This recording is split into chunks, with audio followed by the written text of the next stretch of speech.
Nous allons commencer. Alors, je me présente, je m'appelle Bruno Di Pasquale et je suis représentant pour la société multinationale Monsanto.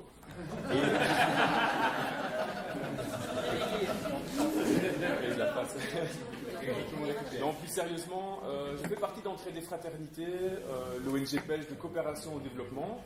Et au nom de toute l'équipe organisatrice, nous vous souhaitons la bienvenue à tous. Nous sommes très heureux de vous voir ce soir aussi nombreux pour cette conférence. Alors, cette soirée a été organisée par Partenariat Sud, c'est l'association d'étudiants de l'UCL Mons qui est attentive aux problématiques Nord-Sud, par Kairos, l'aumônerie des étudiants, et par Entraide des Fraternités. Alors, c'est une magnifique collaboration qui a lieu chaque année, puisque c'est la 5e édition de cette grande conférence. En effet, chaque année, à cette période-ci, on organise une grande rencontre sur des sujets qui nous préoccupent. Alors, nous avons intitulé cette rencontre « Alimentation locale, changement global », car cette année, les étudiants de Partenariat Sud ont pour thématique de travail l'alimentation, et notamment l'alimentation durable. Alors, c'est tout à fait en lien avec les nombreuses mobilisations des jeunes qui ont lieu actuellement un peu partout pour le climat. Et justement, certains jeunes de Partenariat Sud ont eu l'occasion de se rendre en décembre dernier à la COP24 en Pologne, et notamment avec Entraide des Fraternités et d'autres ONG. Donc ils sont tout à fait sensibles à ces questions de climat, mais aussi d'alimentation locale. Et par ailleurs, Entraide des Fraternités est persuadée que l'agroécologie et que l'agriculture paysanne ou dite familiale peut nourrir l'humanité. Beaucoup d'études le montrent et nous sommes tout à fait en lien avec toute une série d'initiatives locales dans les pays du Sud, mais aussi ici en Belgique, des productions dites bio ou raisonnées. Donc voilà pourquoi ça nous paraissait évident en fait d'organiser cette soirée sur le thème de l'alimentation et notamment de l'alimentation locale, parce que pour nous c'est un levier de changement très important.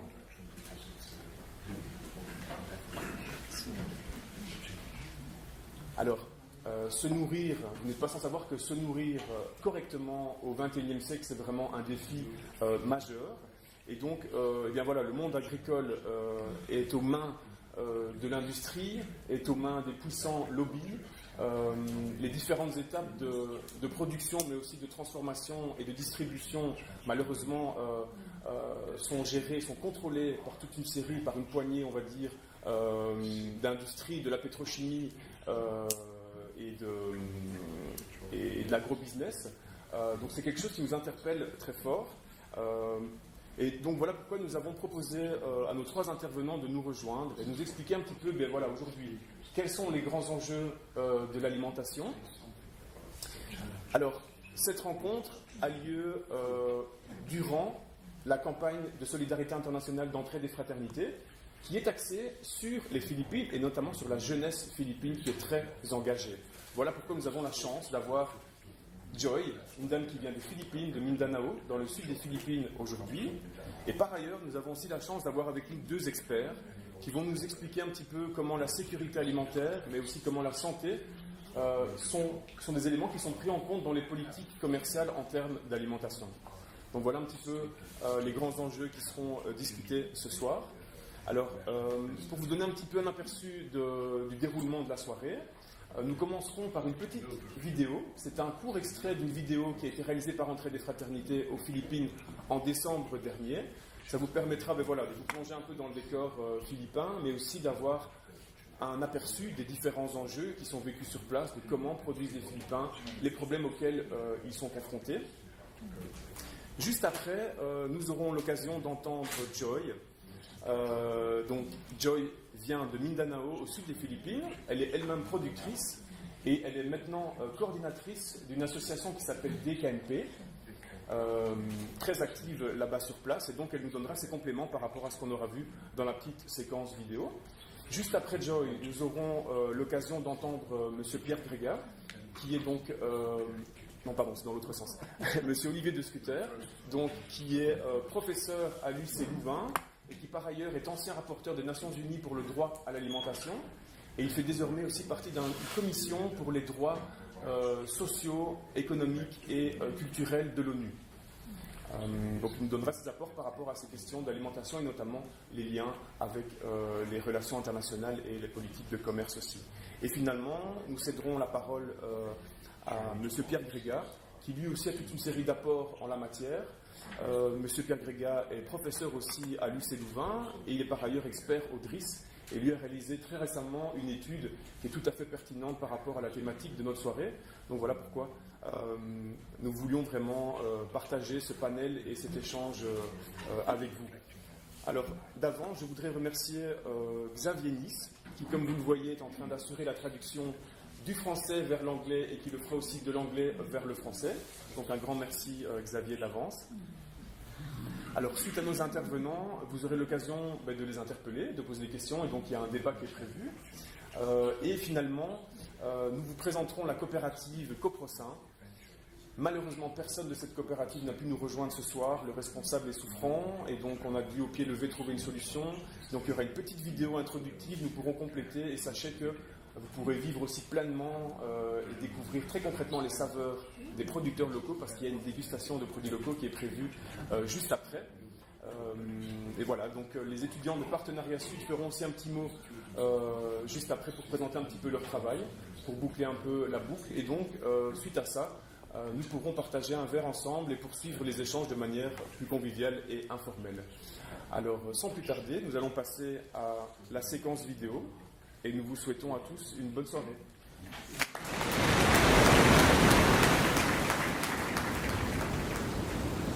Au large des côtes de l'Asie, les Philippines offrent des paysages paradisiaques. La végétation est luxuriante, les terres y sont riches et fertiles. Pourtant, le pays rassemble un condensé des problématiques rencontrées à l'échelle planétaire. Primauté de l'agrobusiness, accaparement des terres, dégâts de l'ultralibéralisme, affrontements interreligieux. Située tout au sud de l'archipel, l'île de Mindanao fournit à elle seule 40% des récoltes du pays. Mais l'expansion de l'agriculture industrielle maintient les communautés paysannes dans la pauvreté.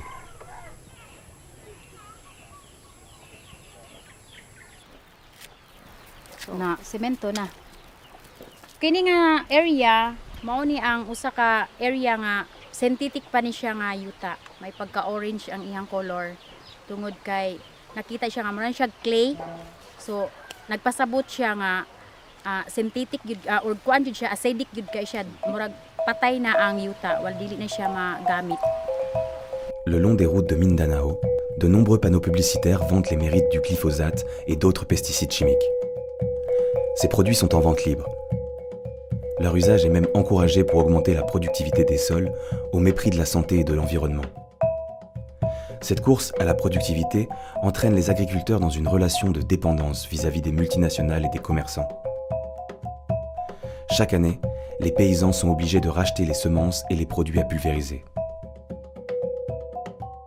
Quand les époux Agdal ont repris l'exploitation familiale, ils ont fait le choix d'une agriculture écologique. Mao ni ang yuta sa organic ug sa synthetic. So diferensya. Dili siya pwedeng mabungkag samantala kani organic. Then productive. Cette transition a pu se faire grâce au soutien de l'association Consard.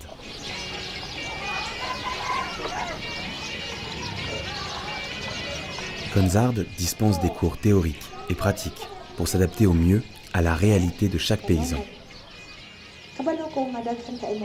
Ce qui reste pourtant le plus compliqué, c'est de changer les habitudes des gens.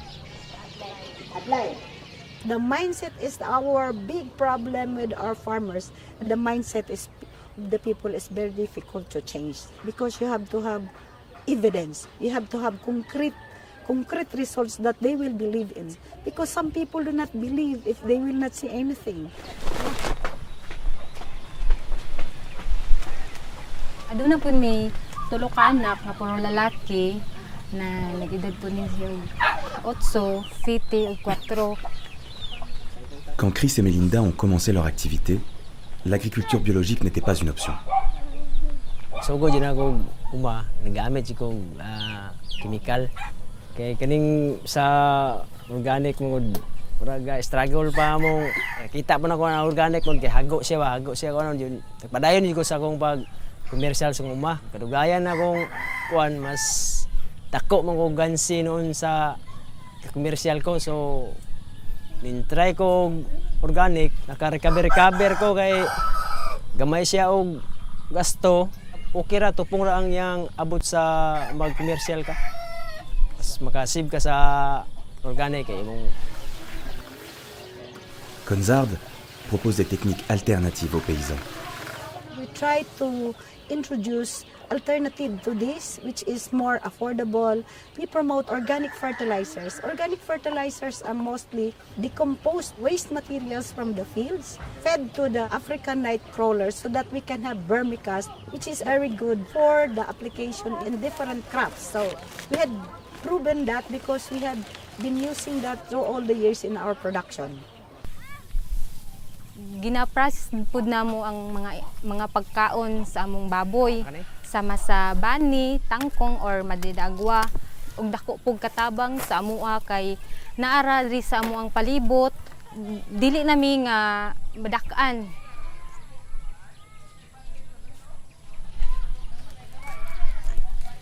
Among gimix tapos among ginaprocess amo pong ipakaon aron pud mi mga masib ug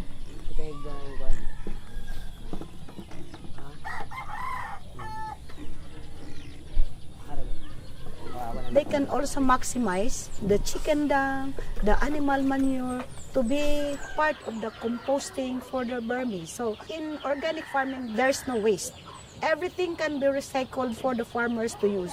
You only need to be very industrious and very working because you don't need money. The things that could be produced are there around you and you should identify all those things so that you can maximize.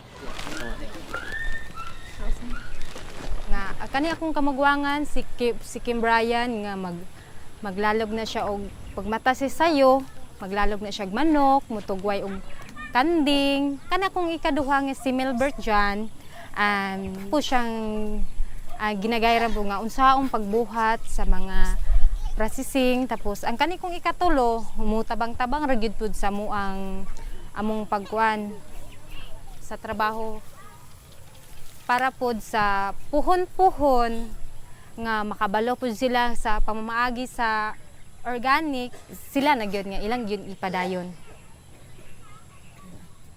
Autre exemple de transition agroécologique réussie, Teresa, mère célibataire, arrive seule à subvenir aux besoins de sa famille. Sige, ako si Teresa Galiano, 48 years old, naitulo ka anak, solo parents, isa ka mag-uma nga nag-practice organic farming.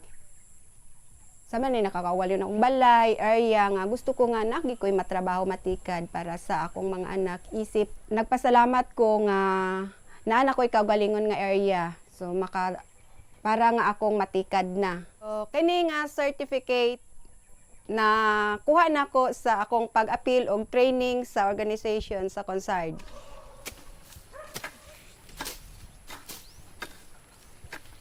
Nag-start ko 2008 sa organization is dayon amo to na iprenda ang akong gitanom is magtanom kog mais kanang nagbuhi ko. So sa organic food nga gibuhat nako diri para nako wala nako naghuna-huna nga dako ko og income. Trabaho so siya, gamay og income pero para nako is malipayon ko nga nag-organic ko kay as babae na solo parents pwede gid siya nga dili ka magsalig sa uban.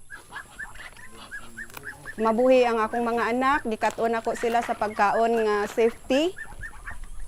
Dili may mag-spray para sa pagkaon namo. So sigurado ko sa akong pagkaon, sigurado ko sa akong baboy, sigurado ko sa akong vermi.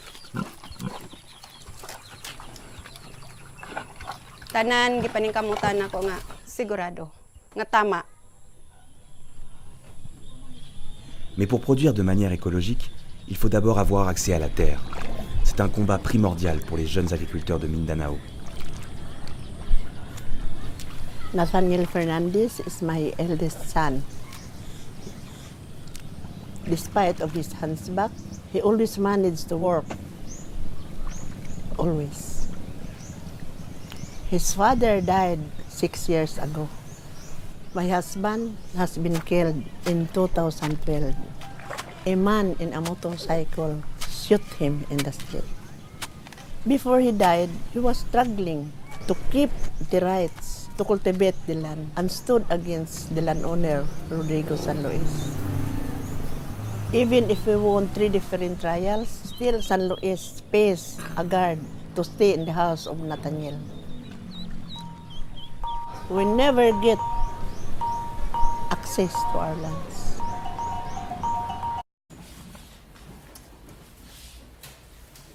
Voilà, donc désolé, c'est un peu frustrant, malheureusement on coupe la vidéo ici, donc voilà quelques enjeux qui sont présentés et qui nous paraissaient essentiels par rapport au reste de la soirée. Sachez que la vidéo est plus longue, si vous voulez qu'on vous la prête ou qu'on vous passe le DVD, il est disponible. Le reste est tout à fait passionnant, mais donc voilà un petit peu quelques grands enjeux, ça nous permet un peu de se plonger dans le décor.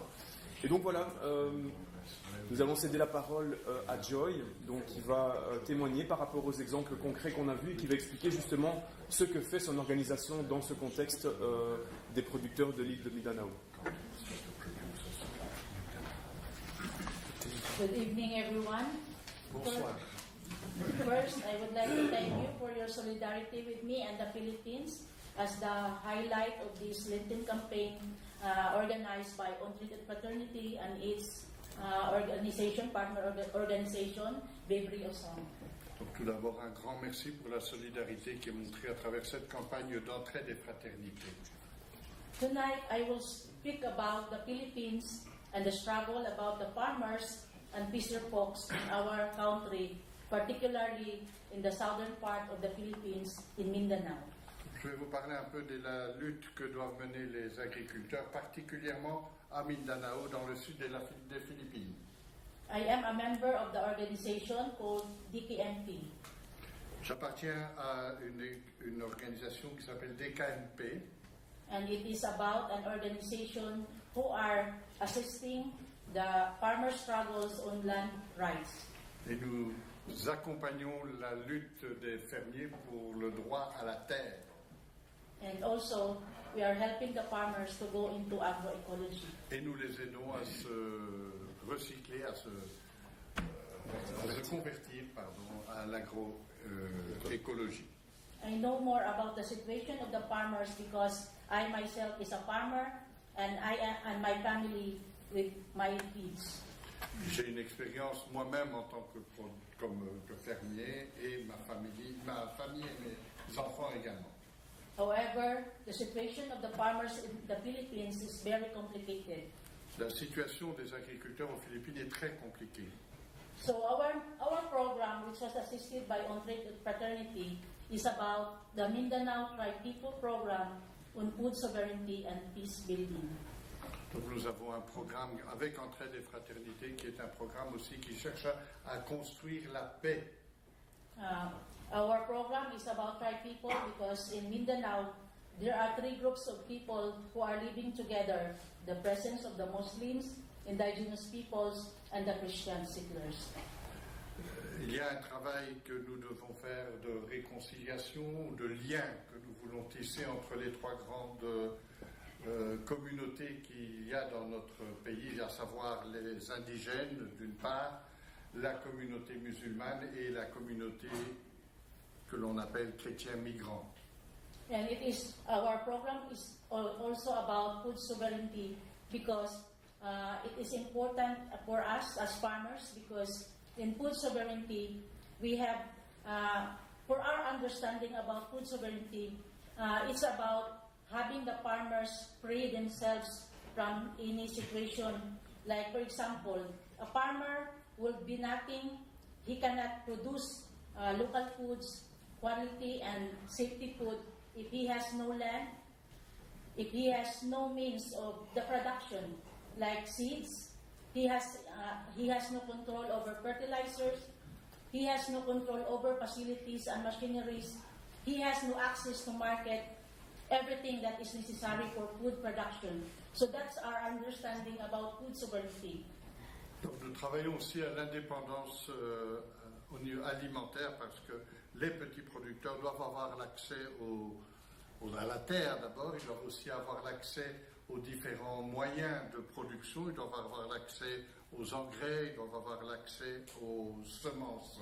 Et pour ça, ils doivent lutter pour se dégager d'une dépendance extérieure. However, these means were being deprived by us due to the weakness of our government and the government policy in the Philippines. Et ces problèmes sont encore accrus étant donné la faiblesse de la politique de notre pays. How can the farmers in the Philippines gain and successfully produce good quality food if the land is not controlled by a certain farmers? Il faut que pour qu'ils puissent produire une alimentation de qualité, ils puissent aussi gérer eux-mêmes les terres. So at the moment, we are still continued to fight these struggles because land for us is a very important means of production. It is our life, it is the means of our livelihood, and our children will have no future if this land will not be accessed by a simple, small-scale farmers in the Philippines, particularly in Mindanao. Et donc cet accès à la terre est essentiel pour nous parce que c'est le moyen de production et donc il faut arriver à ce que les petits fermiers aient un accès réel à la terre. And that's why one of our work is also to help the farmers access the land by fighting them in the legal aspects. Et donc nous les aidons dans les luttes légales, juridiques. We have also a problem of this mainstream agriculture because it is popularized by our government. Nous avons un problème avec l'agriculture telle qu'elle est vécue de façon courante et qui est encouragée par notre gouvernement. The seeds and the fertilizers is a big business in our country with the multinationals. Il y a les multinationales qui contrôlent vraiment le commerce important des semences et des engrais. These Monsanto, Syngenta, Pioneer, and etc. are concentrating more, especially in the southern part of the Philippines. Et donc Monsanto, Pioneer, je crois, et d'autres compagnies vraiment monopolisent ce commerce dans la partie sud des Philippines. And this makes our land in Mindanao become degraded. Et cela dégrade le terrain, la terre elle-même.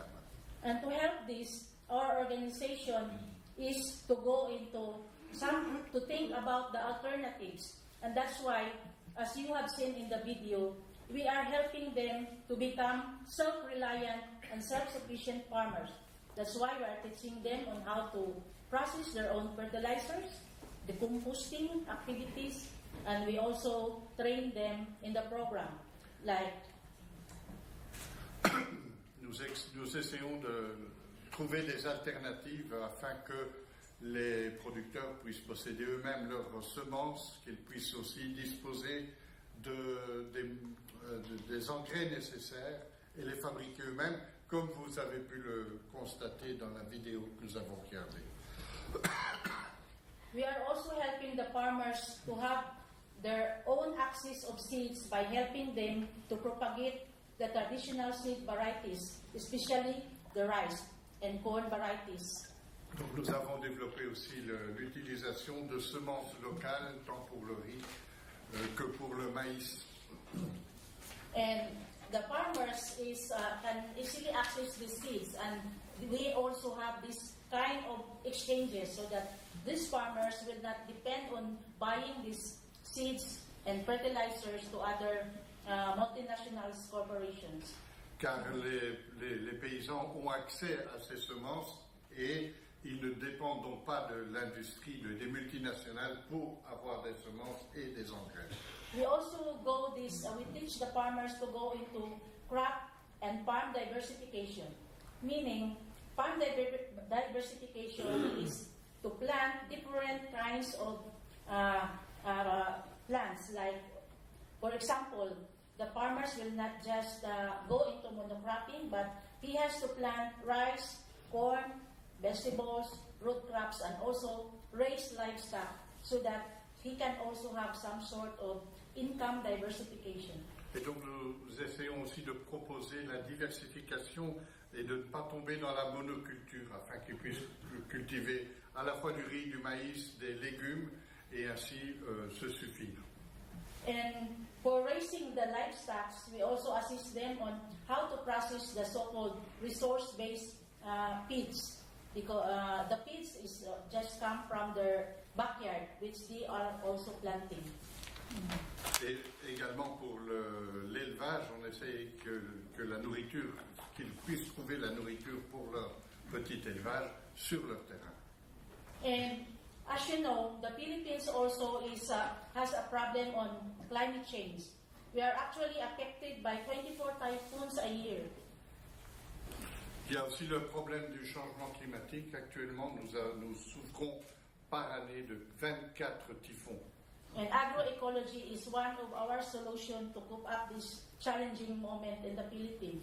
Et l'agroagriculture permet aussi de faire face aux défis que cela représente aux Philippines. And another thing we did is to assist the young people and other farmers to also have these tree planting activities, especially in the upland communities, and also to plant mangroves in the coastal areas. Donc nous avons proposé le développement de plantations d'arbres sur les collines ou les parties élevées et de mangroves au niveau de la mer. Yeah, because food is just not come from the soil, it also come from the sea. So we have also our partners in the fishing community that we are also sharing the same problems. Because the fishermen, when there's no catch, so they will also go into farming. Et donc, parce qu'il y a une solidarité aussi qui se crée entre les agriculteurs et les pêcheurs qui sont confrontés aux mêmes problèmes. So by doing all these things, by combining all these things and to go into some alternatives, we believe that that's the only way that we can untie our bondage to depending on these multinationals, and we become independent. Et nous croyons qu'à travers toutes ces initiatives et tout ce que nous construisons, nous pouvons acquérir notre indépendance par rapport aux multinationales. And the best example of our experience that we can say that local food, that it will comes from our own soil, it's local food. I can say that this is very helpful because as we experienced the high inflation last December, the farmers are not actually affected by this kind of situation because the farmers has its own food that comes from their own harvest, from their production. They can actually harvest vegetables, they can actually harvest root crops and rice just in their own backyard. And what makes it ironic is that our government, because we have not enough supply of vegetables and fish, our government is actually importing this product, this food in other countries. And yet, we are happy that the farmers who are assisted are very much, they were able to cope up this challenging situation of inflation because they will not rely on buying this food on the local market. So, et donc nous nous sommes rendus compte aussi que toutes ces initiatives que nous avons vécues permettaient de lutter contre un autre fléau qui existe chez nous, c'est l'inflation. Or nous les agriculteurs étant autonomes, disposent de la nourriture dont ils ont besoin et ne sont donc pas victimes des importations et de l'augmentation des prix qui vient de produits importés. Donc l'inflation a pu être aussi combattue grâce aux initiatives, on a pu résister à l'inflation grâce aux initiatives que nous avons développées. Another successful also experience is during the 2007 last year also, our province was very much affected by the storm surge Binta, and most of our crops were wiped out by those typhoons. And the farmers were able to cope this situation because even if their products were wiped out by the floods, so they still have this livestock that they can rely. So they sell it and buy food. So we can say that small farming activities we can really depend on this kind of farming activities, but only if the farmers has its control over land, control over seeds, fertilizers, and all means of production, so that she can produce good quality and healthy foods for the family. Et on s'est aussi rendu compte que finalement, ces petites initiatives nous ont permis de faire face à un autre fléau qu'on a eu l'année dernière et en 2007 aussi, des tempêtes qui ont vraiment tout détruit, qui ont détruit toute la récolte, mais heureusement, on avait aussi du petit élevage et les producteurs ont pu vendre leur élevage et ainsi récupérer, faire face à la catastrophe des différentes tempêtes. Donc il est essentiel pour nous, c'est ça notre combat, que les agriculteurs puissent disposer de la terre, qu'ils puissent disposer des moyens de production, des semences et des engrais.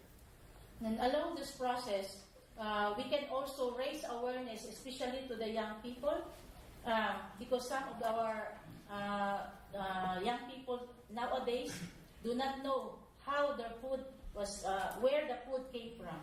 So it is also very important for the young people to engage on the farm and see for themselves where the food came from, because it is very important also for them. Nous voulons aussi conscientiser les jeunes, car la plupart ne savaient pas d'où venait la nourriture. Donc il faut vraiment les conscientiser à ce problème pour qu'ils puissent aussi s'engager et se rendre compte de la situation. And I ask also everybody to patronize the local products, the local products of farmers, because it is one way of helping the farmers in order that they can cope up their situation and we can help them more independent, more self-sufficient and self-reliant. Et donc je demande aussi qu'on puisse défendre les produits locaux parce que ce n'est qu'à travers les produits locaux qu'on va rendre les paysans indépendants et qu'ils pourront vraiment s'autosuffire. So, and every activity also that we have, I would like to say that we are being inclusive in our activities. So we engage the participation of both men and women, the young people. We also try to organize them, and also the persons with disabilities. So LGBT. So everyone is welcome in this organization that we are trying to help and facilitate. So, et nous sommes une organisation qui est ouverte à tous. Nous avons des personnes avec handicap, nous avons des personnes de la communauté LGBT, nous avons des hommes, des femmes, des jeunes. Nous voulons vraiment mettre tout le monde dans ce projet. And producing enough food for the family, I know that we can achieve peace.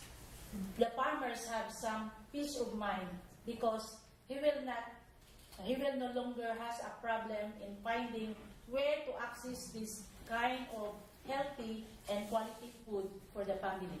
For this, I thank you and good evening.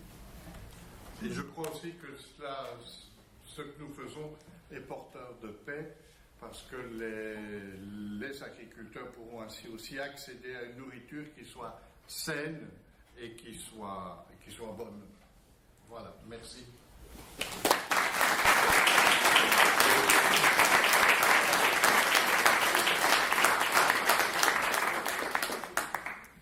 Voilà, un grand merci à Joy pour ces différents témoignages et tous ces nombreux aspects qui sont tout à fait interpellants. Et voilà, nous allons maintenant enchaîner avec Monsieur Olivier de Scutter, donc il peut peut-être nous rejoindre ici tout près, c'est plus facile pour le... Bruno, si tu veux bien, tu vas faire passer les slides pour moi. Bien sûr. Parce que derrière cet écran, tout à fait, très bien. Je serai proposé, donc c'est parfait. Possible. Voilà, et pour me faire entendre, je vais peut-être me mettre debout, d'accord, ça va mieux. Donc, d'abord, je voudrais remercier Entraide et Fraternité de leur invitation. Je voudrais en fait les remercier de ne pas m'avoir désinvité parce que depuis cette invitation, il a été annoncé que j'étais candidat écolo aux élections européennes, et j'ai parfois dû écrire en disant voilà, désinvitez-moi si vous avez la crainte que ça devienne quelque chose de politique. Et donc je vous remercie d'avoir maintenu cette invitation. Et elle me tient d'autant plus à cœur que j'étais très proche d'un avocat qui s'appelle Ben Ramos, qui à l'âge de 56 ans, en novembre dernier, a été assassiné par des tueurs à gages qui se battaient sur l'île de Mindanao, justement, aux côtés des travailleurs agricoles, aux côtés des paysans, et qui avaient dénoncé notamment l'exploitation dont étaient victimes des travailleurs dans le secteur de la canne à sucre. Ben Ramos était très proche de beaucoup d'amis en Belgique, et la situation aux Philippines est dramatique. Ce que Joy nous a présenté était plein de vie et d'espoir, mais ce sont des gens qui risquent leur vie à défendre les droits des paysans et la souveraineté alimentaire dans ce contexte. Lorsque j'ai été aux affaires étrangères plaider pour que la Belgique soit beaucoup plus en pointe sur ce combat pour la lutte contre l'impunité après l'assassinat de Ben Ramos, on m'a dit Duterte n'écoute plus. On ne peut plus influencer les Philippines. Il est impossible d'influencer son gouvernement. Et donc, c'est des situations, des conditions vraiment difficiles dans lesquelles ils se battent. Alors, j'étais très heureux d'entendre ce que Joy nous a dit, parce que ça rejoint le message que j'aurais à donner. Et je voudrais partir en quelques minutes du passé, de ce dont nous héritons, qui est au fond une démarche qu'on appelle productiviste, qui a consisté à encourager l'augmentation des rendements agricoles par des techniques qu'on appelle des techniques de la révolution verte. Et vous avez ici quelques figures marquantes. Norman Borlaug, qui est un scientifique américain qui a travaillé notamment au Mexique, au sein du Centre international d'amélioration du maïs et du blé au Mexique. Vous avez Earl Butz, qui était le ministre de l'Agriculture du président Nixon dans les années 70 aux États-Unis, et ici le fondateur de la politique agricole commune, le néerlandais Siki Mansholt. Ce sont des gens qui ont travaillé dans les années 40, 50, 70, et qui partageaient une conviction. C'était qu'il fallait développer l'agriculture pour qu'elle soit productive afin de satisfaire la demande mondiale. Et pendant 50 ans, 60 ans, on a investi dans le développement de l'agriculture pour répondre à cette menace d'une croissance démographique à laquelle l'agriculture serait incapable de faire face. Ce livre de la bombe démographique de Paul Ehrlich, qui était un best-seller en 1968, et c'est l'époque où nous avions une croissance démographique très forte. Dans les années 60, le pic était à la fin des années 60. Depuis, la croissance démographique est moins forte. L'on a réussi à augmenter la production agricole de manière considérable, mais en même temps, les menaces qui pèsent sur la production agricole, changement climatique, dégradation des sols, érosion de la biodiversité, fait qu'on a encore un discours très malthusien, si vous voulez, qui nous dit attention, si nous ne faisons pas beaucoup d'efforts, nous allons être incapables de faire face à la croissance de la demande. On peut juste regarder un instant ce graphique qui va de 1960 à 2011 et qui montre comment à l'échelle mondiale, dans les différentes régions, on a augmenté la production agricole par personne, per capita. Donc, la démographie a évidemment doublé entre 1960 et aujourd'hui. On était à 3,5 milliards de personnes en 60, on est à 7,3 milliards aujourd'hui. Mais on a plus à manger par personne grâce au progrès que l'on a fait par le passé. Et ça, c'est, nous dit-on, un grand succès. Et c'est vrai qu'on a, grâce à des améliorations de la production, réussi à répondre à un défi qui était d'augmenter les volumes. Mais, en même temps, le nombre de personnes affamées n'a pas beaucoup diminué. On est toujours, aujourd'hui, à 820 millions de personnes.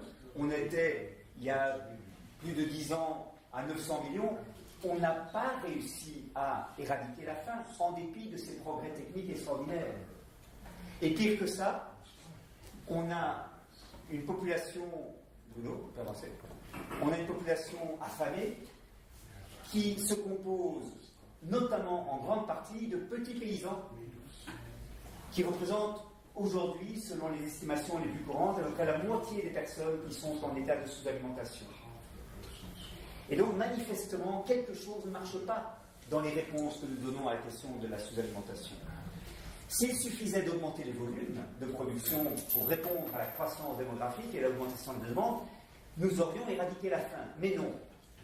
Parce qu'en même temps qu'on a augmenté les volumes de production, la pauvreté rurale, elle, n'a pas été réduite. Et en fait, on a développé une approche qui a augmenté les inégalités dans les zones rurales et rendu extrêmement difficile, aussi bien pour les petits paysans que pour les travailleurs sans terre dans les zones rurales, leur capacité à se nourrir. Ce sont des personnes qui ont été appauvries dans ce processus, dont les voix n'ont pas été prises en compte et pour lesquelles cette augmentation de la production n'a pas servi à grand-chose. Pourquoi ? Joy a bien expliqué cela, et je crois que le meilleur schéma pour expliquer que la faim persiste dans un monde qui pourtant a développé des technologies si merveilleuses pour augmenter la production, c'est ceci.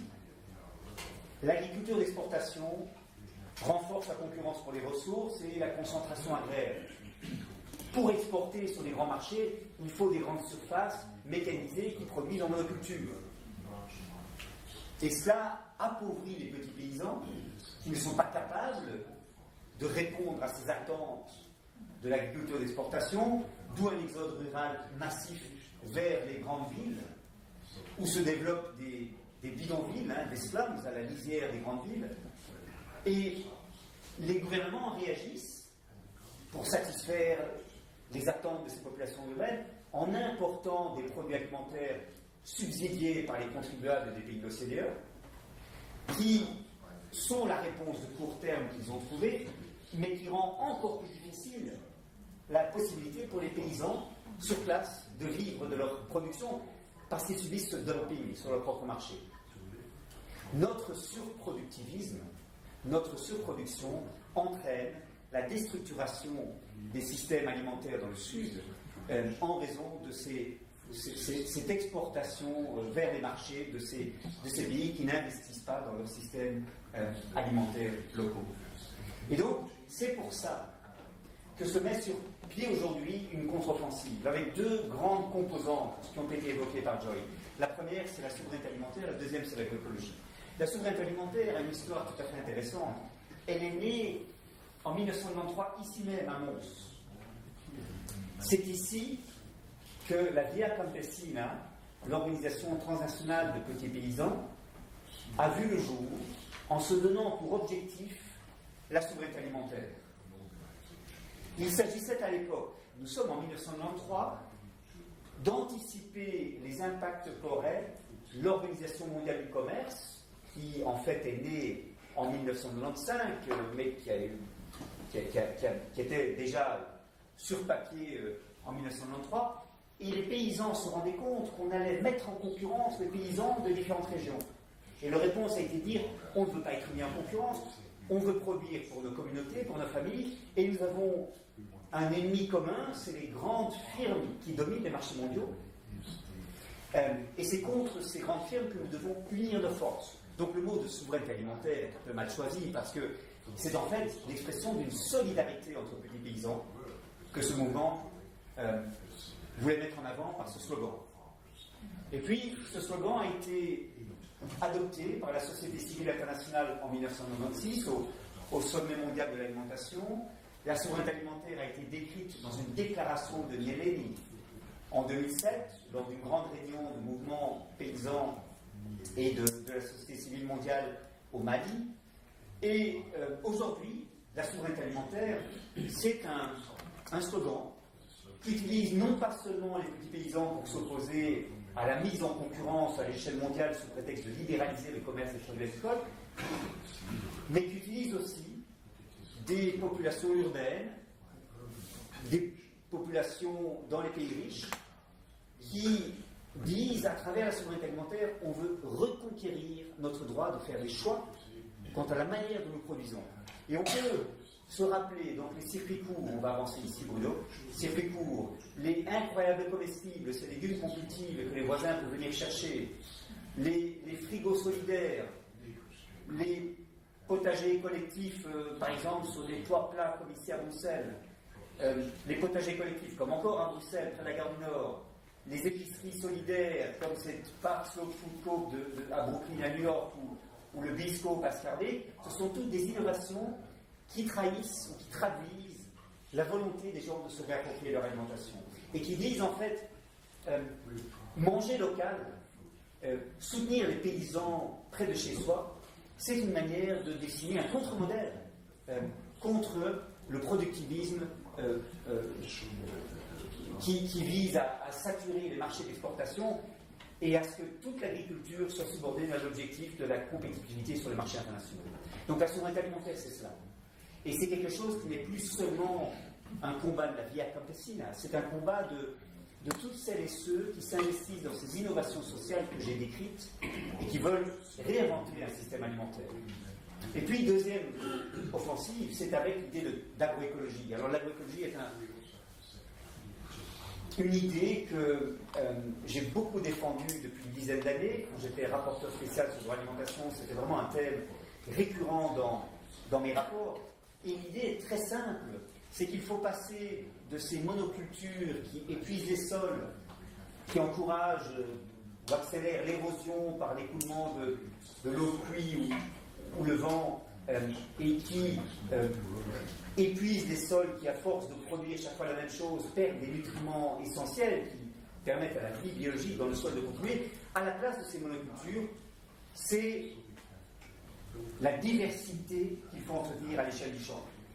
Des cultures associées, des rotations de cultures plus fréquentes, une combinaison d'arbres, de plantes, d'animaux sur un même espace pour reconstituer à l'échelle de la parcelle ces complémentarités agro-silvopastorales qu'on trouve dans la nature. Et l'agroécologie, c'est cela. Cela permet plusieurs choses. D'abord, comme Joy l'a rappelé, de réduire le besoin d'utiliser des intrants externes, les pesticides, les engrais chimiques, parce qu'on recycle les déchets agricoles dans la production, c'est ce qu'on appelle les engrais verts, les engrais organiques. Ça permet aussi d'améliorer la santé des populations qui dépendent de l'agriculture, parce que plus de diversité dans les fermes, c'est aussi une alimentation plus diversifiée. Ça permet de réduire le coût de production, parce qu'on a besoin de moins d'intrants pour produire, et ça permet évidemment de mieux entretenir les sols qui vont pouvoir fonctionner comme puits de carbone, comme réservoir aussi de biodiversité, bien mieux que si on exploite des grandes plantations de monoculture. Alors on dit parfois l'agroécologie ne peut pas nourrir le monde. C'est faux. En fait, ces parcelles cultivées avec des techniques agroécologiques sont plus productives à l'écart. Comme le montrent, par exemple, ces méta-études qui comparent la productivité de l'agriculture biologique avec l'agriculture conventionnelle. Le malentendu vient de ce que ces méthodes de culture qui reposent sur des cultures associées, diversifiées, des rotations de culture, etc., sont plus intensives en main-d'œuvre. C'est plus difficile de faire passer des grands tracteurs, des grandes moissonneuses-batteuses dans des champs qui sont cultivés de manière diversifiée. Et donc, cette manière de produire est moins compétitive sur les marchés. Et par conséquent, dans des marchés qui ne créent pas des circuits alternatifs, où les paysans sont obligés de livrer leur volume à des grands traders ou à des firmes agroalimentaires, l'agroécologie a peu de chances de survivre. Et on dit alors commodément, eh bien l'agroécologie n'a aucune chance de nourrir le monde. Mais ce n'est pas parce qu'elle n'est pas productive, ce n'est pas parce qu'elle n'est pas efficiente dans l'utilisation qu'elle fait des ressources, c'est parce qu'aujourd'hui le système n'oblige pas l'agriculture conventionnelle à compenser les coûts sociaux, environnementaux et de santé qu'elle cause autour d'elle, et que l'agriculture paysanne, l'agriculture agroécologique, n'est pas encouragée en dépit du réservoir d'emploi qu'elle peut constituer. Et donc, on peut avancer. La question à se poser, c'est quels sont les blocages qui font qu'on on n'opère pas cette transition agroécologique. Avec un groupe d'experts qui s'appelle le Panel international d'experts sur les systèmes alimentaires durables, on a tenté de réfléchir à exactement cette question dans un rapport qu'on a publié en 2016 sur la transition vers l'agroécologie. On présente ce schéma qui a l'air un peu compliqué, qui en fait peut être résumé assez facilement. On n'a pas un truc pour pointer. Non. Okay. Et donc, je suis trop petit. Ce à quoi nous aboutissons comme conclusion, c'est que les décideurs politiques souscrivent à un récit sur ce que l'agriculture devrait faire. Et le récit dominant, c'est l'agriculture doit nourrir le monde. Lisez les documents de la Commission européenne sur la réforme de la politique agricole commune aujourd'hui, on a encore cette idée. L'Europe a une responsabilité, nourrir le monde. Et donc, le défi nous est présenté comme étant d'augmenter la production mondiale de calories pour satisfaire la demande en croissance, en raison de la croissance de la population et en raison de l'urbanisation, la sédentarisation des populations. Et donc, on va investir en recherche et développement dans des types de plantes qui réagissent bien aux intrants chimiques, qui supportent la combinaison avec des pesticides. On développe un élevage avec des races spécialisées, etc., qui sont en fait les recettes que l'agro-industrie donne aux décideurs.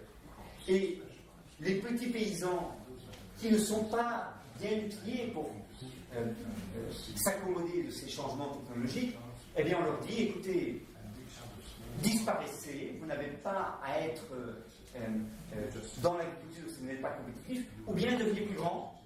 Et c'est seulement à condition de pouvoir réaliser des économies d'échelle, de pouvoir mécaniser la production, de pouvoir développer des grandes cultures, que vous pourrez soutenir le choc de la concurrence internationale. Et donc les petits paysans sont forcés de s'agrandir ou de disparaître, et ce sont eux évidemment qui sont les plus intéressants pour les grandes firmes de l'agroalimentaire qui ne sont pas intéressés à travailler avec un très grand nombre de petits paysans et qui préfèrent travailler avec un petit nombre de très grandes exploitations agricoles. Et la disparition programmée de la paysannerie en Europe, c'est cela. Et bien entendu, les pays en développement subissent cette même disparition à un rythme accéléré, puisque chez nous, ça s'est étalé sur un siècle, ça a commencé dans les années 1920. Dans les pays en développement, ça se tient sur une génération. On peut terminer en disant, au fond, puisque j'ai peu de temps, que la crise du système alimentaire, c'est en fait des crises qui se combinent. C'est une crise environnementale, évidemment, avec des sols qui se dégradent, une biodiversité qui se rétrécit, des émissions de gaz à effet de serre qui augmentent. C'est aussi une crise de la nutrition, de la qualité de l'alimentation, avec des taux d'obésité qui explosent parce que nous consommons de plus en plus des aliments transformés, parce que les paysans en sont réduits à être des fournisseurs de matières premières pour l'industrie de transformation agroalimentaire. Et c'est aussi une crise de la pauvreté, des inégalités en zone rurale. Et ce qui est l'opportunité dans cette crise, c'est qu'autour de la réforme des systèmes alimentaires, il y a de nouvelles alliances qui peuvent se former. Ce n'est pas seulement un combat de paysans, c'est un combat aussi de personnes qui craignent pour la santé de leurs enfants, c'est un combat des organisations environnementales, c'est un combat des ONG de développement. Tous ces acteurs peuvent se retrouver autour de l'idée qu'il faut changer les systèmes alimentaires. Et le combat que la Via Campesina a lancé il y a maintenant 25 ans est un combat qui est récupéré par beaucoup d'autres. C'est-à-dire que des alliances de plus en plus importantes sont en train d'être faites autour de ce projet de changer notre alimentation. Deuxièmement, et c'est lié, c'est que s'intéresser aux méthodes de production n'est pas suffisant si on ne change pas en même temps les circuits de commercialisation et si on ne travaille pas aussi sur la demande. Par exemple, pour que les écoles, les administrations publiques s'approvisionnent auprès des paysans locaux, pour que les consommateurs commencent à retourner à la cuisine pour cuisiner des produits frais qui sont livrés par des paysans locaux, il y a toute une culture alimentaire et tout un changement de culture culinaire qui impose le soutien à l'agriculture paysanne agroécologique. Troisièmement, il faut que cette évolution, cette révolution, soit soutenue par les pouvoirs publics. Et je crois profondément que, étant donné l'inertie du système dominant, il faut des stratégies pluriannuelles sur 5 ou 10 ans qui définissent des objectifs précis, si possible chiffrés, pour que les pouvoirs publics accompagnent ce changement en investissant dans l'agriculture paysanne, en investissant dans les circuits courts, en appuyant les agriculteurs, les agricultrices pour qu'elles opèrent une transition vers l'agroécologie. Il y a énormément de choses qui doivent être faites pour qu'on passe d'une agriculture fondée sur les intrants à une agriculture fondée sur la connaissance. C'est ça l'enjeu dont il s'agit. Et enfin, il faut pour cela que les politiques soient obligés de rendre des comptes. Et c'est pour ça que je me bats pour ma part pour l'idée de démocratie alimentaire. J'ai 3 photos qui terminent, qui sont des photos qui viennent d'un même processus, un processus que nous avons conduit entre 2016 et 2019. On vient de terminer la première phase de ce processus. Un processus pour demander une politique alimentaire commune de l'Union européenne. Une politique, food policy. Une politique alimentaire parce que nous avons aujourd'hui une politique agricole.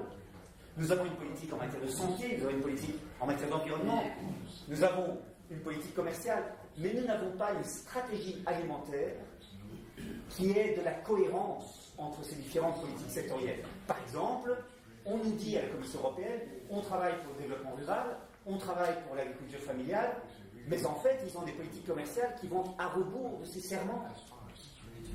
On nous dit qu'on travaille pour l'environnement, en fait, la politique agricole commune continue de récompenser les paysans en fonction de l'étendue qu'ils contrôlent, de la surface de terre qu'ils cultivent, et c'est l'inverse de ce qu'il faudrait faire pour favoriser une agriculture à taille humaine qui permette des cultures diversifiées.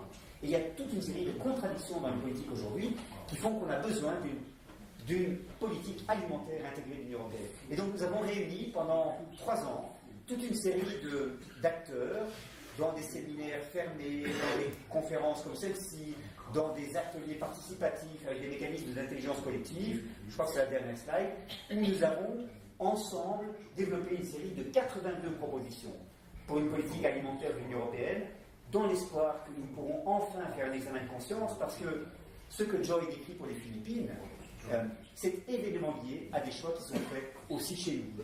Et le thème de la conférence de ce soir, c'est changer l'alimentation locale, l'alimentation locale, changement global. Et donc, tant que nous resterons prisonniers de ce paradigme productiviste, où on négocie des accords de libre-échange commercial pour exporter davantage sur les marchés mondiaux, des pays comme les Philippines, non seulement continueront de dépendre des importations pour se nourrir, mais favorisons à leur tour l'agriculture d'exportation pour s'inscrire dans ce modèle dominant.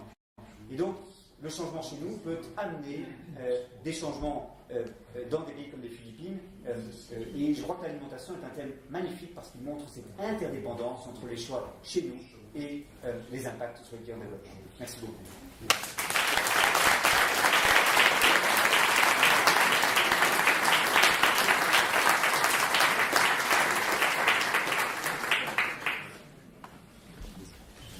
Ok. Évidemment, intervenir après Olivier de Scuter, c'est toujours très compliqué parce qu'il est tellement prenant, il aborde les choses avec une telle conviction. Et moi, je ne suis pas un spécialiste de l'alimentation ni même de l'agriculture.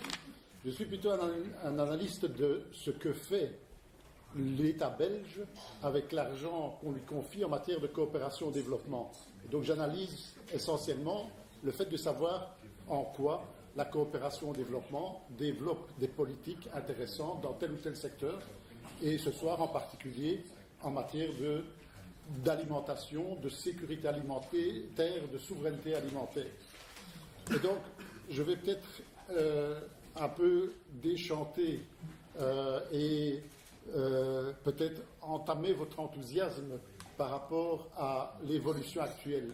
Olivier a évoqué le fait qu'il y avait tout ce mythe d'essayer d'alimenter, de nourrir le monde qui était en explosion démographique parce qu'on était dans une révolution verte et qu'à partir de là, il y a maintenant des alternatives de la souveraineté alimentaire, des alternatives d'agroécologie. Et c'est vrai qu'on allait dans ce sens-là et que la coopération au développement belge allait dans ce sens-là depuis quelques années. Et donc, je vais revenir un peu sur ce qu'on était en train de faire. Et malheureusement, on est quelque part en train de reculer par rapport à cette évolution. On disait tout à l'heure qu'en 1993, à Mons, s'est développé ce concept de souveraineté alimentaire. Il était précédé par un concept un peu moins global qui était la sécurité alimentaire. Et d'ailleurs, la coopération belge officielle, maintenant quand je parle de la coopération belge, je parle de la coopération officielle du gouvernement belge, mais qui soutient notamment des projets d'entraide des fraternités. Donc c'est important de bien comprendre en quoi il influence sur l'évolution aujourd'hui en matière de projets de sécurité alimentaire ou de souveraineté alimentaire. Eh bien, la Belgique était quand même en précurseur, je pourrais même dire, en cette matière, puisque dès 1983, notre Parlement avait constaté la difficulté de rencontrer des problèmes d'alimentation qui étaient liés à une catastrophe à l'époque, c'était les famines du Sahel, mais le Parlement a créé un fonds belge de survie pour le tiers-monde dès 1983 et on a développé toute une série de projets petit à petit de manière de plus en plus structurée qui soutenaient des activités de sécurité alimentaire d'une part et de sécurité alimentaire qui se construisaient de plus en plus avec des agences multilatérales, avec l'organisation, avec des ONG telles que SOS Faim ou d'autres en Belgique et avec un certain nombre de projets de la coopération belge. Et durant plusieurs années, il y a eu un fonds belge de survie pour le tiers-monde de 1983 à 2000 à peu près, puis de 2000 à 2010 un fonds belge de survie et à partir de 2010 un fonds belge pour la sécurité alimentaire. Donc même dans le concept, vous voyez bien qu'au début on était un peu dans une urgence et puis petit à petit on a compris combien il était important de travailler sur le durable, sur le long terme, même si on n'a jamais utilisé le terme de souveraineté alimentaire dans ces fonds. Deuxième élément, c'est que tout juste après 96, dans la loi belge de coopération et développement, on a mis comme secteur, il y avait 4-5 secteurs prioritaires pour la coopération, et le secteur prioritaire en termes d'agriculture, c'était l'agriculture et la sécurité alimentaire dès 1998. On mettait en évidence le fait qu'on ne soutenait pas des projets d'agriculture pour l'exportation, etc., mais qu'on soutenait de l'agriculture familiale, on n'utilisait peut-être pas encore ce terme à l'époque, mais en tout cas de l'agriculture qui devait répondre à des besoins locaux. À l'époque aussi de la crise alimentaire en 2007, de la déclaration au Niger, des déclarations de Maputo aussi sur le fait qu'il fallait continuer à investir énormément dans la sécurité alimentaire, eh bien, la Belgique a pris option de consacrer 15% de son aide publique au développement pour des projets agricoles et pour des projets qui ciblaient particulièrement l'agriculture familiale. À ce moment-là aussi, au sein de l'administration de la coopération au développement, on a mis en place une plateforme qui a réfléchi avec les ONG, avec les différents acteurs, pas simplement une plateforme au niveau des ONG, mais une plateforme au sein du ministère pour porter cette problématique. La note de stratégie qui a été développée à l'époque en 2010, c'était une note sur la stratégie agriculture et sécurité alimentaire. Donc on entrait dans ces éléments-là. Et la plupart des programmes de coopération des ONG, dont Entraide des fraternités, à partir de 2000-2003, ont travaillé explicitement sur l'appui à l'agriculture paysanne, sur l'appui à la sécurité alimentaire, etc. Pas mal d'ONG se sont centrés là-dessus. Et donc, on était vraiment, à partir du début des années 2000, on a été dans cette orientation-là, qui était une orientation spécifiquement d'appui à la sécurité alimentaire, d'appui à la souveraineté alimentaire. Il y avait tous ces débats, les ONG parlaient de souveraineté alimentaire, l'administration restait plus prudemment sur le terme de sécurité alimentaire. Mais néanmoins, ce sont des projets comme ceux-là qui ont permis d'appuyer des activités comme celle des Philippines ou d'autres, énormément d'ONG, j'en cite là quelques-unes, comme bien entendu Entraide, comme Broederlijk Deel, l'homologue néerlandophone d'Entraide, mais Caritas, 11 comme Elf, Île de Paix, Collectif Stratégie Alimentaire, Oxfam, SOS Faim, Vétérinaires sans frontières et bien d'autres, focalisait essentiellement sur la sécurité alimentaire et focalisait essentiellement sur l'aspect de souveraineté et d'appui à l'agriculture familiale, avec cet objectif de renforcer ce que Joyce a expliqué, c'est de renforcer les petits paysans pour qu'ils puissent le plus possible devenir indépendants par rapport à, que ce soit par rapport aux intrants, que ce soit par rapport aux pesticides, que ce soit par rapport à l'agro-industrie en général. Et donc, les ONG que j'ai citées tout à l'heure, elles se sont coalisées dans une coalition qui s'est appelée Coalition contre la faim, et j'ai relu tout à l'heure une conclusion d'un colloque qui a été organisé en avril 2015 et qui disait qu'en conclusion, le ministre de la coopération de l'époque, Alexander De Croo, avait confirmé l'importance d'une agriculture familiale pour lutter contre la faim, sans pour autant, quand même, disaient les conclusions, préciser le modèle d'agriculture qu'il fallait soutenir, et bien que des grands changements ne seront pas à attendre, disait-il du ministre, nous savons maintenant qu'un dialogue constructif est possible avec le ministre pour poursuivre justement cette politique de l'époque. Et là, je me suis dit, cette conclusion, elle a présumé vachement d'un avenir très positif par rapport à ce qui s'est passé réellement. Car aujourd'hui, malheureusement, on est dans un recul monstrueux par rapport à cet aspect-là des choses. Et donc, je suis particulièrement heureux d'entendre qu'au niveau européen, dans les dialogues, on continue à se battre pour ça, parce qu'au niveau de la coopération belge, on a un recul fameux à ce niveau. Et le premier des reculs, c'est que le Fonds belge de sécurité alimentaire, le ministre De Croo, l'a arrêté, l'a abrogé en plein milieu de sa jeune existence, puisqu'il était prévu que ce fonds fonctionne de 2010 à 2020. Il a été carrément coupé, stoppé en 2015. Le service qui devait le suivre a été abrogé. Les projets ont été à volo, même s'il y a encore des choses qui se sont développées pareil.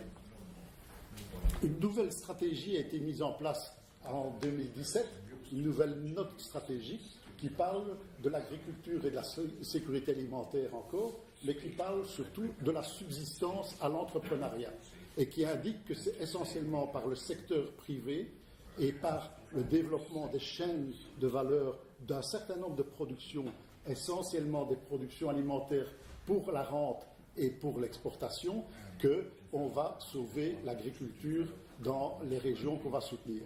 L'idée est de dire on ne va pas travailler essentiellement avec les agriculteurs, avec l'agriculture de subsistance, mais on va travailler avec des entrepreneurs agricoles.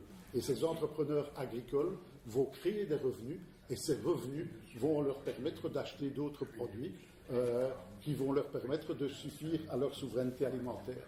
Et donc, on retourne à des concepts qui datent d'il y a des années.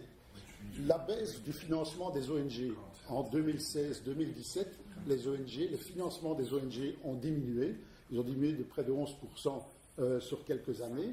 Et là-dedans, bien entendu, un certain nombre de projets, notamment ces projets agricoles, d'agriculture paysanne, ont subi un certain recul. Il est difficile évidemment de mesurer qu'est-ce qui a été perdu à ce niveau-là, mais manifestement, il y a eu de recours. Les ONG ont été réagréées par le ministre De Croo en 2016. Il y a eu une demande d'agrément nouvelle qui a été faite aux ONG. Toutes les ONG ont dû redemander leur agrément. Et là-dedans, 18 d'entre elles ont disparu, n'ont pas été réagréées. Et dans ces 18, 10 faisaient de l'agriculture paysanne leur centre important d'activité. Alors ce sont de plus petites ONG, on va dire, c'est pas très important, ce sont des petites ONG, etc. Mais c'est aussi une perte en termes de diversité dans les approches en matière d'agriculture paysanne ou d'agroécologie, etc., qui est assez important. Et finalement, la plateforme qui stimulait la négociation entre les ONG et les acteurs de la coopération ont disparu depuis lors. Et donc, on est, par ailleurs, la promesse du ministre de maintenir 15% d'aide publique au développement, on voit bien qu'on est toujours plus ou moins en dessous de ce niveau. Et je prends ici les chiffres que me donne officiellement le ministère, c'est-à-dire des chiffres dans lesquels le ministère met et considère comme agriculture paysanne et comme appui à l'agriculture quasiment tout ce qui est possible. Donc on y met dedans toutes les dépenses en développement rural. Donc là-dedans, il y a sans doute des choses en termes agricoles, mais il y a aussi plein d'autres choses. Et d'ailleurs, les ONG contestent évidemment ces chiffres et estiment que ce n'est même pas 14,x% qui est accordé à l'aide publique au développement, mais que c'est beaucoup moins que 11 ou même moins de 11% qui est accordé à ce niveau-là. Donc voilà où on en est aujourd'hui par rapport à cela. Et donc je trouve que c'est assez dommageable, d'autant plus que... Oui, on peut passer à la... D'autant plus qu'on est vraiment dans une logique idéologique. On reprend une orientation qui est purement idéologique et qui est de dire l'approche fonds belge de sécurité alimentaire, l'approche qu'on a développée pendant cette quinzaine d'années, eh bien, elle est basée sur l'agriculture familiale. L'entrepreneuriat aujourd'hui va travailler sur l'entreprise agricole. On part de la production alors que l'entrepreneuriat part du marché. On va s'occuper essentiellement de la subsistance, tandis que l'entrepreneuriat va permettre la rentabilité. L'agriculture familiale, c'est une activité traditionnelle qui est peu évolutive, etc. Tandis qu'avec l'entrepreneuriat, on va aller dans le professionnel, dans l'innovant, etc. Et c'est quelque chose qui impacte. Alors, Bruno disait que je suis en train de faire une étude et donc je ne vais pas pouvoir encore dévoiler les résultats complets de cette étude parce qu'elle est toujours en cours pour l'instant et qu'elle est à destination du ministère dans un premier temps. Mais ce qu'on constate quand même quand on approche les organisations du Sud qui sont confrontées à cette évolution, parce que la Belgique vient maintenant avec des projets d'entrepreneuriat, etc., eh bien, on constate combien cette idéologie fait des dégâts au niveau de ces populations, parce qu'évidemment, on n'a pas, dans les zones dans lesquelles on travaille en termes de coopération, on n'a pas de grandes entreprises agricoles, etc. Et donc, on offre ce mythe de l'entrepreneuriat à des petits agriculteurs qui ont très peu de terre et qui s'enfoncent justement dans la monoculture dont Olivier disait tout à l'heure les dégâts que ça peut causer, la dépendance que ça peut causer. Et j'ai rencontré de ces agriculteurs qui disaient « Oui, mais non, avec l'ananas, j'ai de l'argent, et donc j'abandonne le maraîchage, j'abandonne le maïs, j'abandonne tout ça, parce que ça ne me rapporte pas beaucoup, tandis que l'ananas, ça va me rapporter. Ça va me rapporter combien de temps ? Le temps que l'ananas va être exporté et le temps que le prix de l'ananas sera relativement correct dans cette région. Et puis, un jour ou l'autre, ce brave paysan qui a abandonné son maraîchage, qui a abandonné son maïs, qui a abandonné son riz, qui a abandonné ses oignons, eh bien, va être dépendant d'un prix de l'ananas qui va quelque part s'écrouler. On est dans des pays qui dépendent extrêmement d'une ou deux productions. J'étais au Bénin. Rappelle le Bénin, 84% de ses recettes d'exportation, il n'y a pas encore tellement longtemps, dépendaient du coton. Donc si le coton baissait de 10%, c'était l'ensemble des recettes d'exportation du Bénin qui diminuait de 10%. Et quand le prix du coton a baissé de moitié, eh bien, les recettes d'exportation de l'ensemble des recettes d'exportation du Bénin ont diminué de moitié. Et donc voilà où on en est aujourd'hui. Et donc, pour terminer, moi je pense que c'est un cri d'alarme que je fais aujourd'hui parce que je pense que cette dérive est importante. Et on disait tout à l'heure que l'enjeu n'est pas simplement des paysans, il est des paysans, de la société civile, des acteurs de la société civile, du rôle important, Olivier le rappelait, des pouvoirs publics pour donner des orientations dans un sens ou dans l'autre. Et donc, je pense que quand on s'adresse à une assemblée de la société civile, il est important d'alerter la société civile sur ces questions-là et dire aussi combien il faudra interpeller nos dirigeants par rapport à cette évolution et voir dans quelle mesure il faut continuer dans ce sens-là, ou bien il faut essayer de retrouver un investissement sur de l'agriculture locale, on l'a montré tout à l'heure, tout aussi importante que ce soit aux Philippines ou que ce soit en Belgique, comme le disait Olivier. Voilà pourquoi je pensais important de souligner, même si c'est parfois un peu négatif que de mettre en évidence cet aspect-là des choses, mais je pense que c'est important de le souligner pour vous dire aussi combien un enjeu dont on voit qu'il est un enjeu important, que ce soit pour les organisations du Sud ou que ce soit pour nous, pour nos propres politiques agricoles européennes, combien cet enjeu important vers lequel on allait de manière sensée depuis quelques années, depuis une quinzaine d'années, combien cet enjeu est maintenant remis en cause par des orientations qui me paraissent assez surprenantes et assez destructrices aujourd'hui. Voilà ce que je veux vous dire aujourd'hui.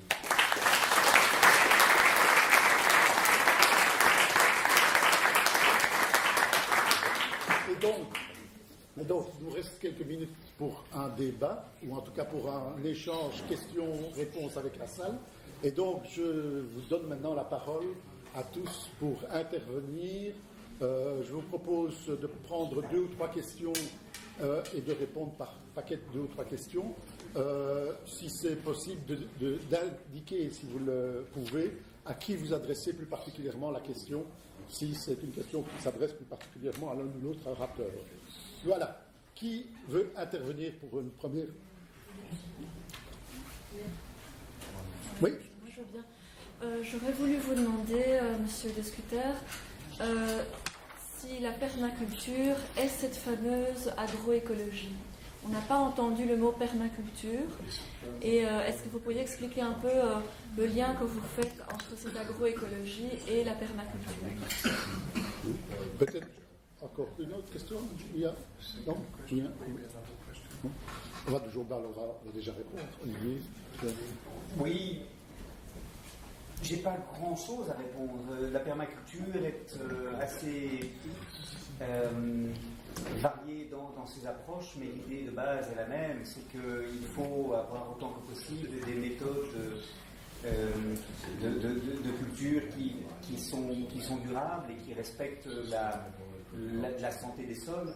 Je crois qu'il y a eu un débat sur le mot qu'il était le plus opportun d'utiliser, agroécologie, permaculture, et avec des nuances dans chacun. Permaculture est associée à un mouvement qui met l'accent sur la nécessité de revoir nos rapports à la nature et d'être beaucoup moins dans un rapport de domestication, de maîtrise et d'exploitation, et plus un rapport de partenariat, alors que l'agroécologie, qui partage tout cela, est associé aussi à un mouvement social de défense de l'agriculture paysanne et à des alliances qui se définissent sur un plan politique, je dirais, ce que la permaculture ne fait pas. Donc je dirais que la nuance, c'est peut-être que les gens qui utilisent le mot permaculture pour décrire ces manières de produire sont dans une démarche qui est davantage imprégnée de spiritualité, d'une tentative de redéfinir notre rapport à la nature, et des auteurs qui, à juste titre, rapportent notre volonté de domestiquer la nature à une volonté de domination liée à la mentalité occidentale, alors que les gens qui se revendiquent de l'agroécologie se situent beaucoup plus dans un mouvement de paysans qui défendent les droits des paysans. Mais il y a beaucoup de recoupements, et je pense que c'est parfois de manière indifférenciée que les deux termes sont utilisés. Ok. Peut-être une autre intervention, oui? Comme agriculteur, j'ai un peu l'impression qu'il y a un certain dogmatisme dans ce qui est dit. C'est tout noir ou tout blanc. Et quelque part, est-ce que la meilleure manière de faire évoluer les choses, ce n'est pas de se mettre vis-à-vis du consommateur? Parce qu'en fait, on ne fait jamais que répondre à une demande. Et donc, quelque part, au niveau des orientations politiques ou autres, est-ce que ce n'est pas par le consommateur que tout peut évoluer? Parce qu'il n'y a rien à faire. On aborde tous les axes définis par les pouvoirs politiques, les choses ne sont pas faisables. Il y a des marchés qui sont montés. Et donc, quelque part, l'évolution pourrait peut-être se faire parce que le consommateur demande du propre, demande du bio, demande du ceci, demande de cela. Et c'est par là que ça doit avancer.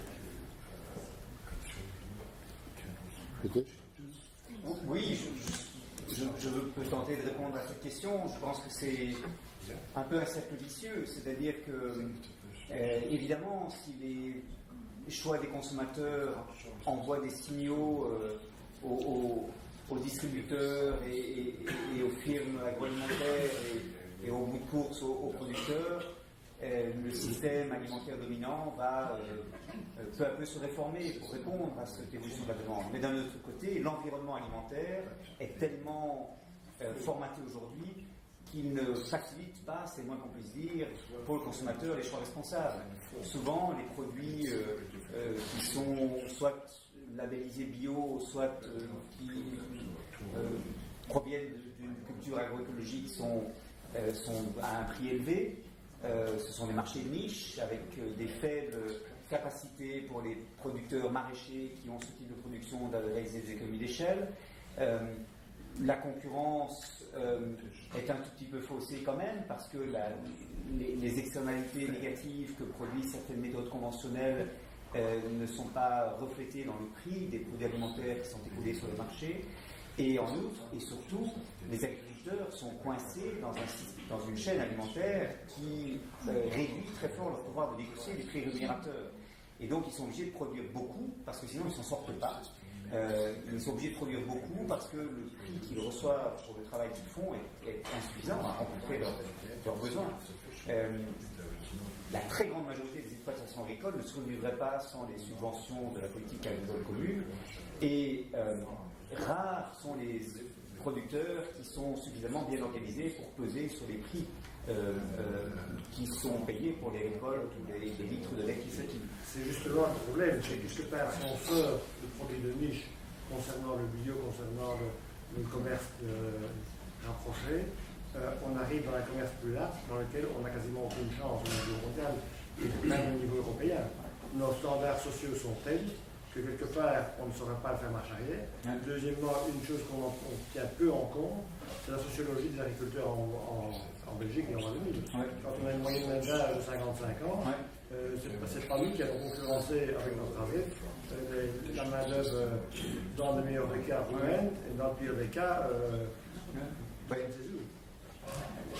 D'abord, je suis convaincu que rien ne sera possible à moyen terme si on n'aligne pas les politiques commerciales sur la nécessité d'une transition de nos systèmes alimentaires chimiques. Ça, c'est absolument clair.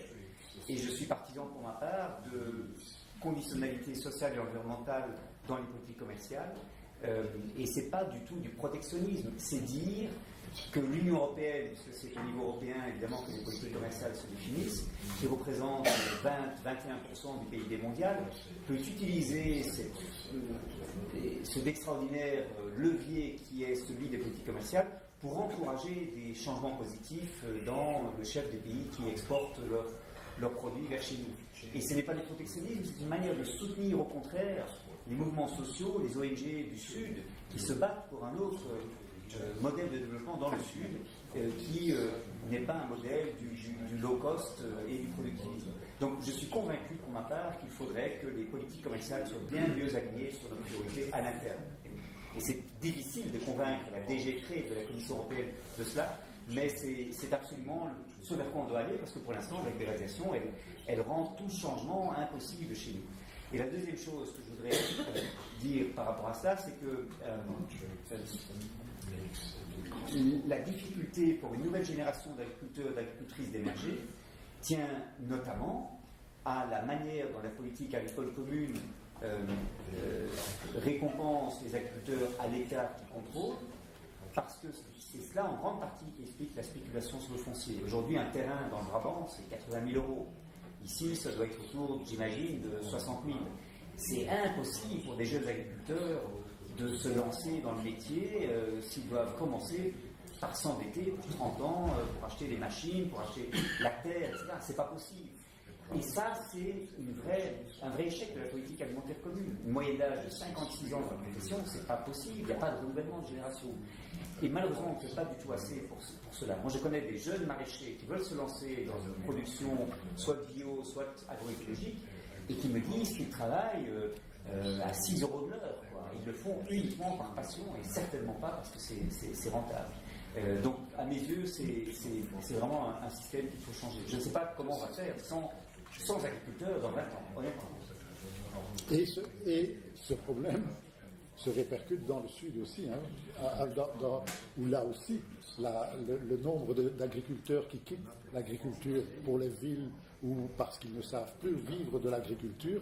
Le nombre d'agriculteurs qui sont victimes de la faim aujourd'hui, ce sont aussi des phénomènes qui se retrouvent là aussi parce qu'effectivement, on n'a plus la maîtrise de son agriculture dans le sud non plus, à beaucoup d'endroits. Et ça, c'est un gros problème. Donc le problème se pose, pas de la même façon, mais dans les mêmes problématiques se retrouvent partout. Ce n'est pas qu'en Europe. Oui. Joy nous a parlé d'accompagnement juridique des paysans. Est-ce qu'elle pourrait illustrer ça par un cas concret, une situation concrète qu'elle a réussi à mener à bien dans l'accès à la terre?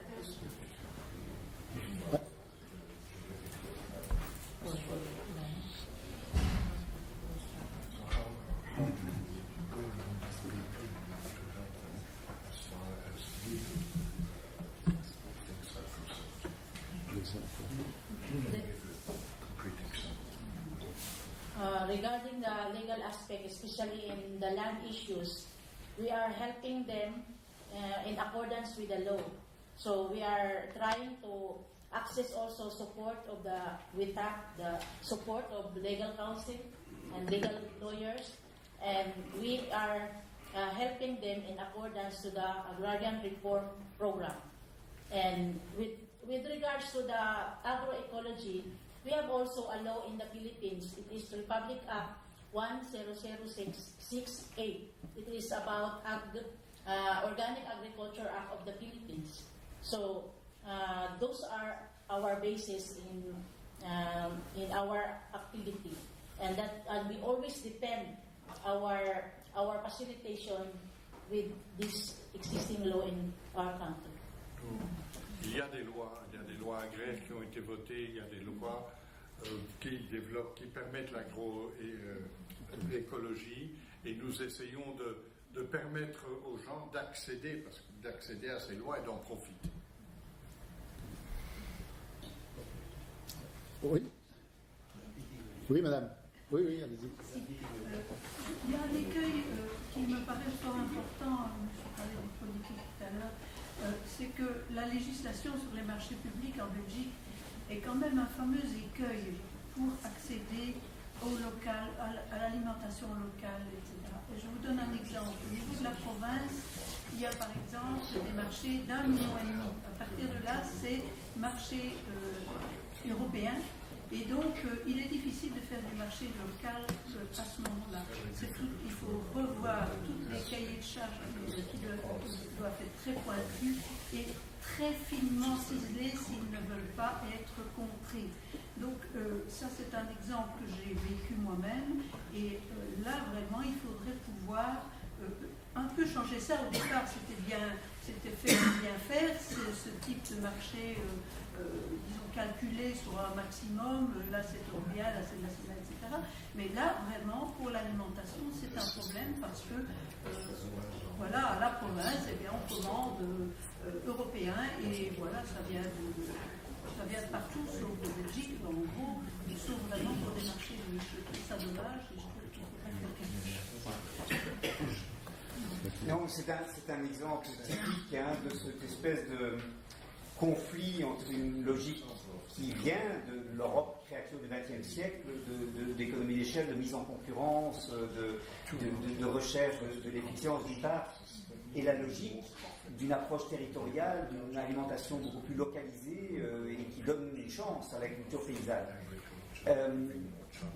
Il y a une directive de 2014 qui, au niveau européen, régit les marchés publics et qui est quand même une petite amélioration par rapport à ce qu'on avait par le passé, parce qu'elle autorise explicitement les critères sociaux et environnementaux, mais vous avez raison, pas les critères de proximité géographique. Alors il y a moyen de sortir un tout petit peu de ce carton, soit en parlant de la fraîcheur des produits, comme manière de favoriser plutôt le producteur local que celui qui fait rouler un camion pendant 3 jours depuis le sud de l'Italie. Deuxièmement, la directive permet de diviser les lots en petites parts, ce qui permet d'échapper parfois à ce seuil de 1,5 million d'euros à partir duquel les critères très exigeants de la directive européenne s'appliquent.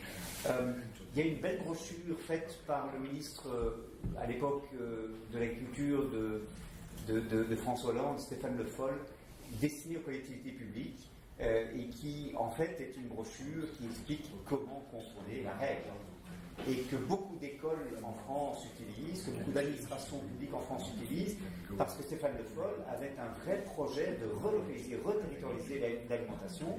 La loi d'avenir sur l'alimentation, la culture et la forêt d'octobre 2014 en France vise cela, avec des projets alimentaires territoriaux, un soutien à l'agroécologie, etc. Mais Le Foll était effectivement très conscient de cet obstacle. Et donc il y a cette brochure quelque part. Si vous cherchez sur Internet, vous la trouverez. Il y a plein de bonnes recettes. Et la brochure ne s'appelle pas Comment contourner les règles européennes, mais pratiquement. Et enfin, ça m'inspire aussi le fait de dire combien on reste dans une logique de prix et de faux prix. Parce que depuis plus d'un siècle, notre économie tourne sur une logique qui est une logique de prix qui ne prend pas en compte tous les coûts.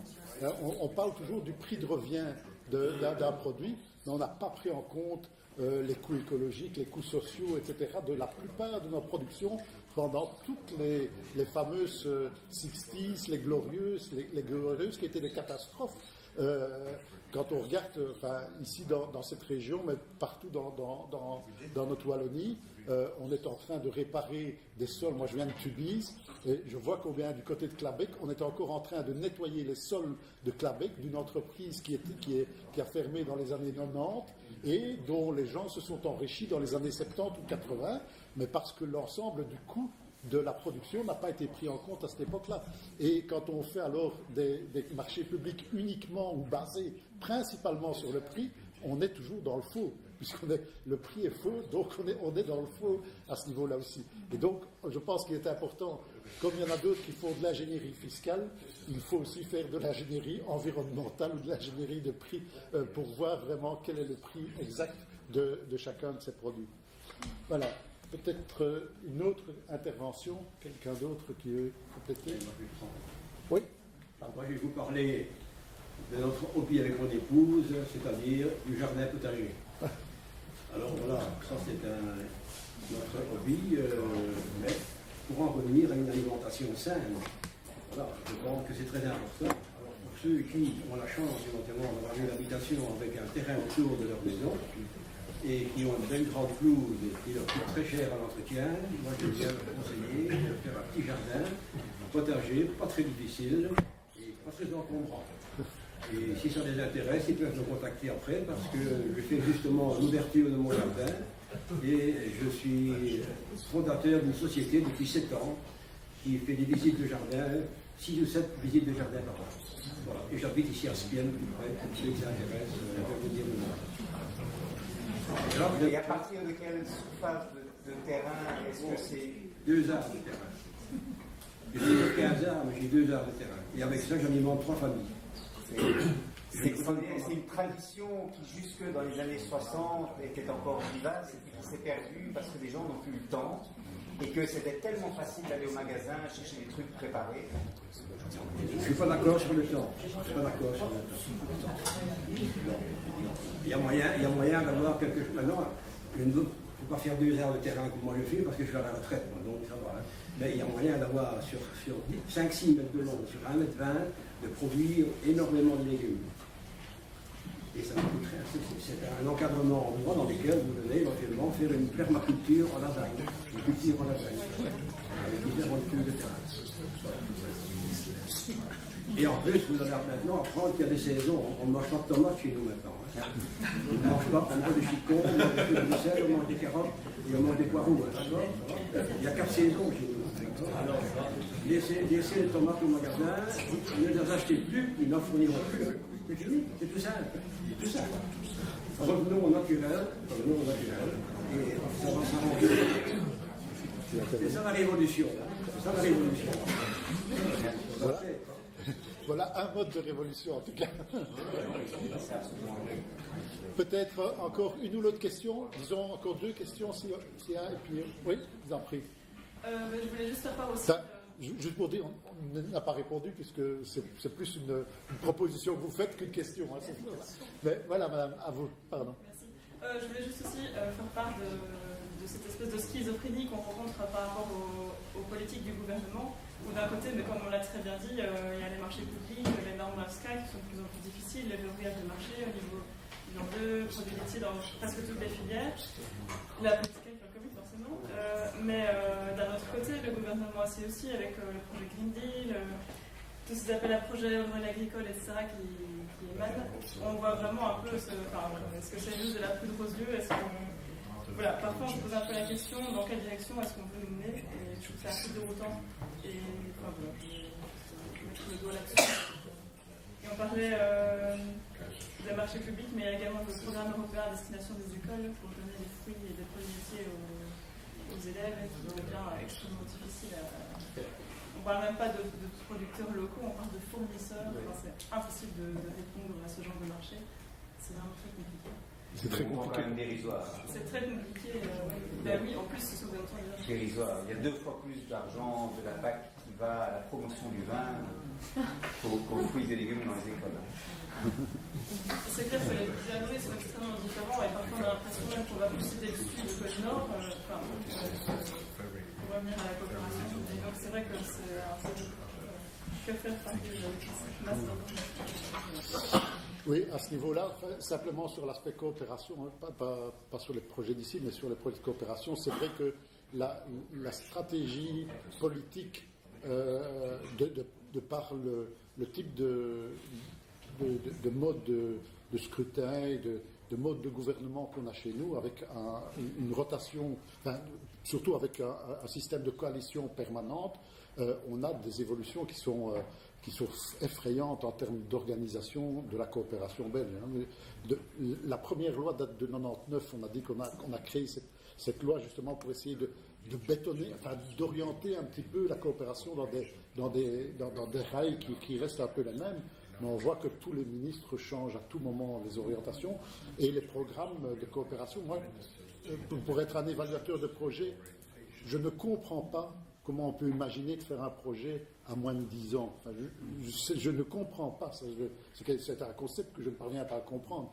Et que ce soit la Commission, l'Union européenne, la Belgique, etc., n'arrêtent pas de faire, quand on fait un projet de 5 ans, c'est énorme, et la plupart du temps, c'est 2 ans, 3 ans, mais ça ne correspond à rien du tout. Parce qu'il faut encore bien savoir qu'un projet de 5 ans, quand on dit qu'on fait un projet de 5 ans, c'est 5 ans sur papier, mais le temps de démarrer, le temps que les gens arrivent sur le terrain, et 6 mois avant la fin, ceux qui sont là s'occupent déjà du prochain emploi. Eh bien, un projet de 5 ans, en réalité, c'est 3 ans de travail effectif sur un terrain.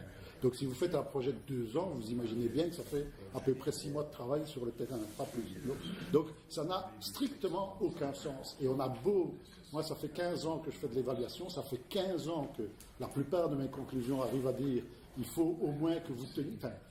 appliquer ce que vous avez écrit, parce que la plupart du temps, on dit les projets, pour arriver au but, il faut des années et des années. Je dis, appliquez simplement ça. Si vous avez dit que vous allez faire ça pendant 10 ans, faites-le pendant 10 ans et pas pendant 3 ans. Mais c'est impossible, quoi, c'est impossible. Oui.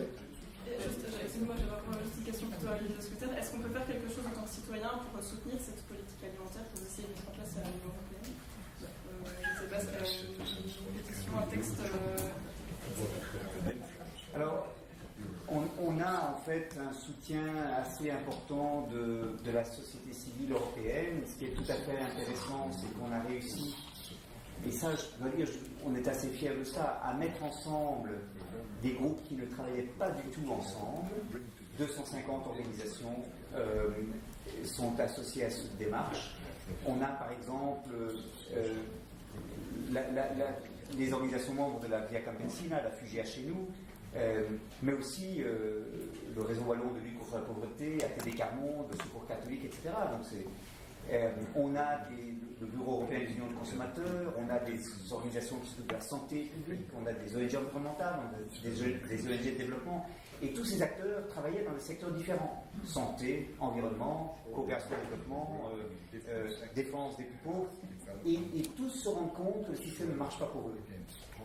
L'économie alimentaire low cost, qu'on présente comme la solution pour les ménages qui ont des faibles revenus, on dit, au fond, c'est au moins le système productiviste, il permet d'avoir des lasagnes à des prix défiant toute concurrence, Et aujourd'hui, quelqu'un comme Christine Mailly, qui a participé à ce processus, elle se rend compte, comme tout le monde, que ça rend les gens malades, quoi, le low-cost. Et donc même les groupes de lutte contre la pauvreté, ils s'associent à cette demande que l'agriculture paysanne soit mieux soutenue et que l'agriculture soit plus, l'agriculture et l'alimentation soit davantage relocalisée, reterritorialisée.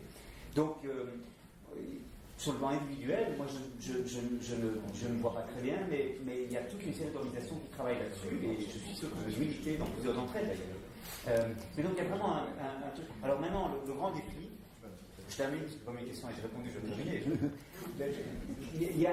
La question sera, est-ce que la prochaine législature européenne va prendre ça au sérieux? Et on a eu une réunion très prometteuse au Comité économique social européen le 7 février dernier, qui a dit, le Comité économique social européen, notre rôle étant que la voix de la société civile soit entendue dans les institutions européennes, on va créer un conseil de politique alimentaire à l'échelle européenne. Un conseil de politique alimentaire, c'est quoi? C'est un forum où se retrouvent les ONG, les acteurs du système alimentaire, pour faire des recommandations politiques, consultations.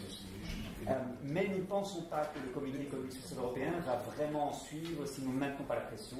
Et donc aujourd'hui même, moi j'étais ce matin avec 60 ONG à Bruxelles pour définir comment, dans les mois qui viennent, on va continuer d'envoyer ce message aux décideurs européens.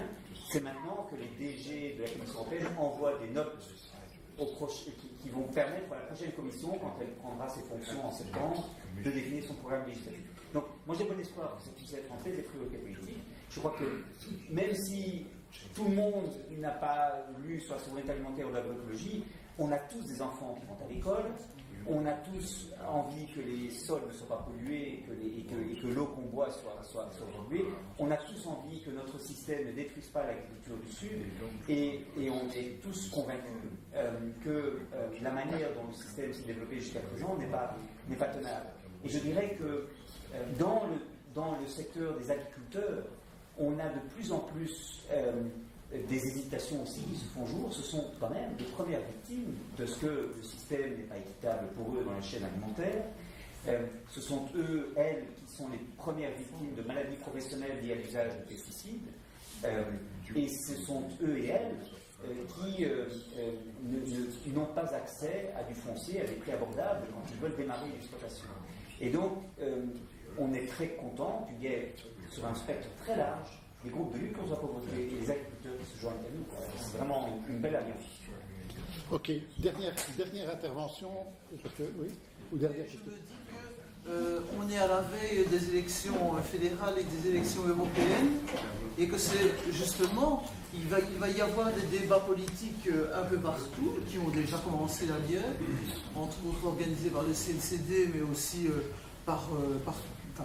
un peu partout dans toutes les localités. Je me dis, c'est vraiment l'occasion de poser des questions aux candidats, voir un peu vers quoi, qu'est-ce qu'ils veulent soutenir, vers quoi est-ce qu'ils s'organisent, comment est-ce qu'on peut faire bouger, parce que je pense qu'on a quand même un rôle à jouer, même si on sait bien que c'est difficile, mais je crois que c'est quand même, le moment est propice. Le moment est propice, il ne faut pas le laisser passer. Ok, bien voilà, une suggestion. Je ne sais pas si Joy veut-elle réagir par rapport au débat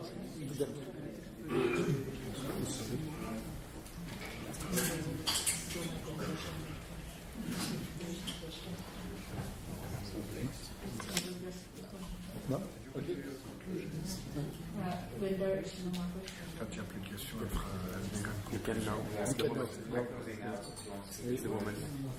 Okay.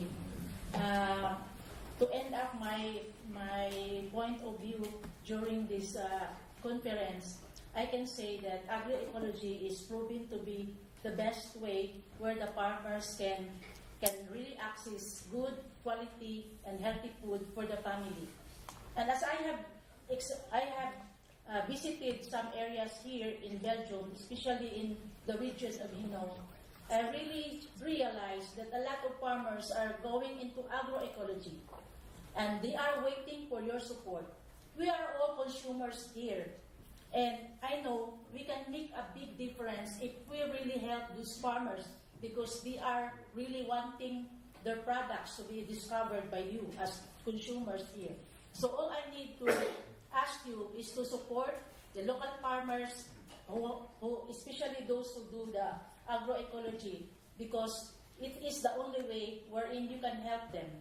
And I can say also that agroecology is not only happening here in Belgium, it is also being popularized in other countries, especially with the help of our partners, All Traded Fraternity. It was popularized in Latin America, in the Caribbean, in South Africa, in Asia, and even here. So there's no way that this agroecology become global. And if we will help one another and have in solidarity with one another, I know that we can make a difference. Thank you.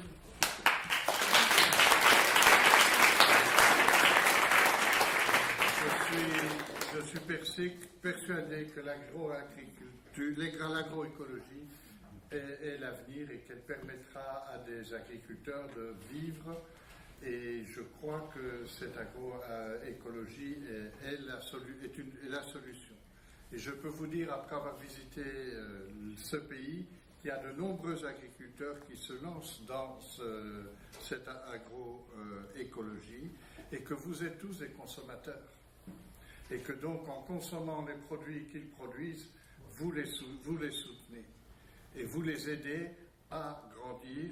Et donc, vous avez un rôle qui est possible face à tous ceux qui s'engagent dans ce système-là.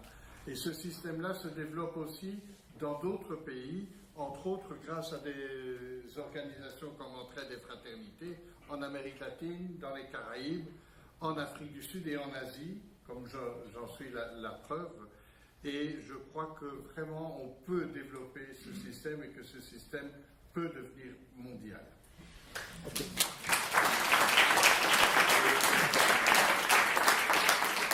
Voilà, et donc, comme prévu au départ, on a encore une petite présentation de la coopérative Coprosin, mais qui est par vidéo de nouveau, je crois. C'est ça qui lance. Voilà, donc encore merci à nos trois intervenants pour leurs apports très enrichissants. Encore un immense merci à Xavier pour la traduction. Ce n'est pas du tout un exercice facile de le faire simultanément français-anglais, anglais-français. Donc merci beaucoup. Alors voilà, l'idée était d'avoir quelqu'un de Coprosin qui puisse nous expliquer la coopérative. Comme vous l'avez compris, ce n'a pas été possible. Mais par contre, on a une petite vidéo qui dure juste quelques minutes, qui est très courte et qui reprend toute une série d'aspects. Alors, pourquoi présenter Coprosin aujourd'hui, vous allez nous demander. Eh bien, sachez qu'on est tout à fait conscient et on est en lien avec toute une série d'initiatives de terrain, qu'elles soient initiatives de transition, que ce soit des groupements d'achats locaux, qu'on les appelle GAS, GAM, GAZAP et autres groupes locaux, que ce soit des coopératives au nom et aux projets tout à fait novateurs. C'est exceptionnel. Comme ça a été dit juste avant, les projets se multiplient, les projets dans les quartiers, les projets solidaires et les projets entre les citoyens se multiplient, c'est super. Et par ailleurs, ça fait très longtemps qu'on n'a plus, ou du moins qu'on parle un petit peu moins de cette fameuse coopérative qui s'appelle Coprosin, qui existe tout de même depuis 45 ans, donc c'était quand même des pionniers dans le secteur et dans la région du Hainaut. Et donc, toute l'équipe organisatrice a vraiment trouvé intéressant de vous faire parvenir toute une série d'informations et donc à travers cette petite vidéo. Donc voilà, c'est une coopérative de 75 producteurs, vous le verrez dans la vidéo. Et donc sachez qu'il y a aussi des magasins, des points de vente à Mons, à Tournai, à Ath et à Braine-l'Alleud. Voilà, donc on aura l'occasion juste après d'écouter les étudiants de Partenariat Sud et d'avoir un verre de l'amitié autour justement de ces produits. Mais donc voilà un petit peu quelques aspects qui ont été réalisés dans le cadre d'une vidéo fin 2018 parce que Coprosin, donc la coopérative, a reçu le prix du développement durable de la province du Hainaut donc l'année dernière. Donc c'est dans le cadre de ce prix, de ce concours que la vidéo a été réalisée tout à fait récemment.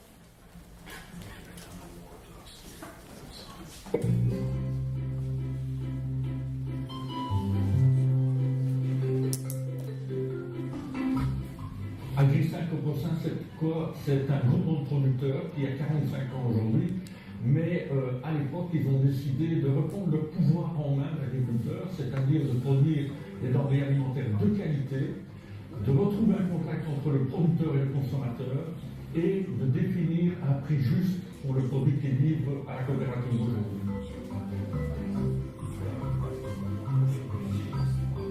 Au niveau social, au sein de la coopérative, il y a les rencontres qui sont excessivement importantes. On a une rencontre depuis le début entre producteurs et consommateurs pour justement fixer des liens entre les deux. C'est important que le consommateur puisse mettre un visage sur le produit qu'il achète en disant ça vient de tel producteur. Puis il y a la rencontre entre consommateurs, il y a des réunions qui permettent à nous d'avoir des idées et d'avancer toujours dans le sens positif. Et puis il y a les réunions entre producteurs qui sont importantes aussi parce que chacun apporte cette petite technique, cette expérience que l'autre producteur peut bénéficier dans sa propre ferme et on avance comme ça, notamment vers plus d'autonomie alimentaire dans nos fermes.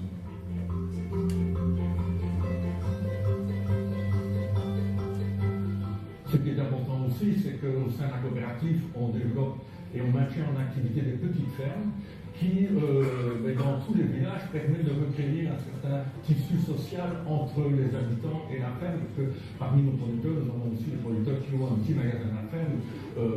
Contrairement aujourd'hui, dans la plupart des villages, il n'y a plus que 2 ou 3 fermes type industrielles, malheureusement, où on a perdu ce contact.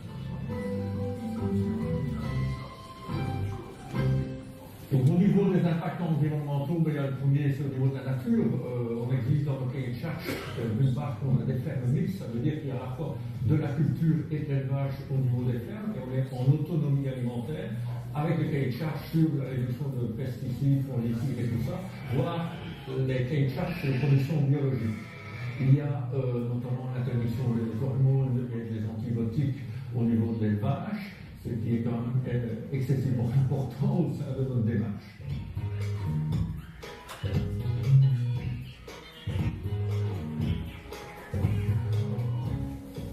Alors le deuxième impact, c'est par rapport au consommateur. Donc notre philosophie, c'est du producteur au consommateur, le circuit court, et on permet notamment, par le biais de nos points de vente, c'est d'avoir l'entièreté des produits du panier de la ménagère en un seul endroit, en un seul point de vente. Par rapport à l'impact du voisinage, ce qui est important chez nous, c'est que soit dans l'agriculture biologique, on interdit tout ce qui est produits de pulvérisation, ou soit dans les cultures raisonnées, il y a une diminution importante d'utilisation de ces produits, donc ça a un impact forcément positif sur le voisinage dans nos différentes fermes.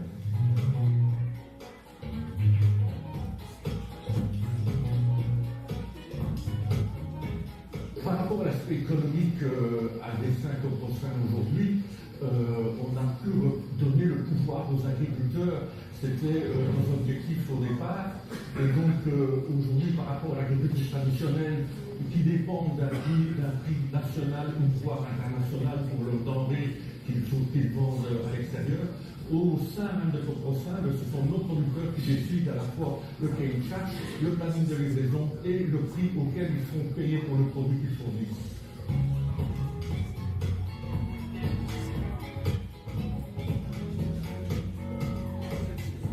Aujourd'hui, Coprosan, c'est quoi Agri5 Coprosan?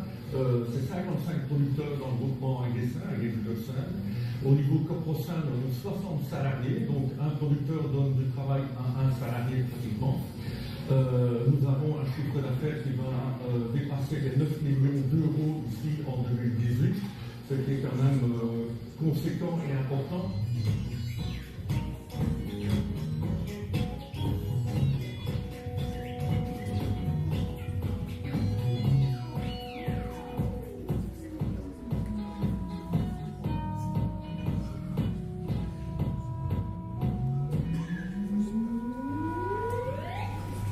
Au niveau participation citoyenne au sein de la coopérative, c'est important, c'est dans nos jeunes. Nous avons le premier pouvoir de décision, c'est le conseil d'administration qui se réunit par trimestre, qui est composé de producteurs. Nous avons l'assemblée générale qui est composée des coopérateurs qui sont producteurs. Puis nous avons les réunions, et qui est là importante, ce sont des réunions qu'on organise par mouvement de producteurs. Par exemple, on réunit les producteurs de bovins, de porc, d'agneaux, produits laitiers, les maraîchers. On discute à chaque fois 3 points principaux. Le cahier de charge, qu'on améliore d'année en année, le planning de livraison et le prix auquel on va payer le produit aux producteurs. Ce qui est quand même assez rare dans la démarche aujourd'hui de l'agriculture conventionnelle. Ensuite, il y a les réunions avec le personnel, donc on réunit le personnel des magasins, le personnel des marchés, le personnel de la centrale, et on discute des améliorations à apporter au cours de l'année, à chaque fois en fonction des différents secteurs.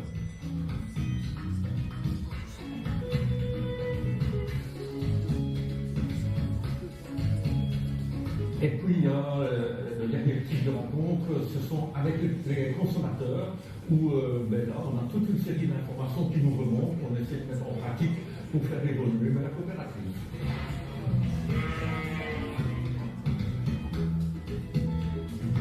Corps Prosain est peut-être, de par l'essence même de sa philosophie, un exemple de développement durable, avec les 4 piliers environnementaux, les salariés, le personnel, les consommateurs, et peut-être un exemple à suivre avec notre expérience de 45 années d'existence, qui a montré que c'est un projet qui est viable, qui permet à des petits producteurs d'en vivre, et donc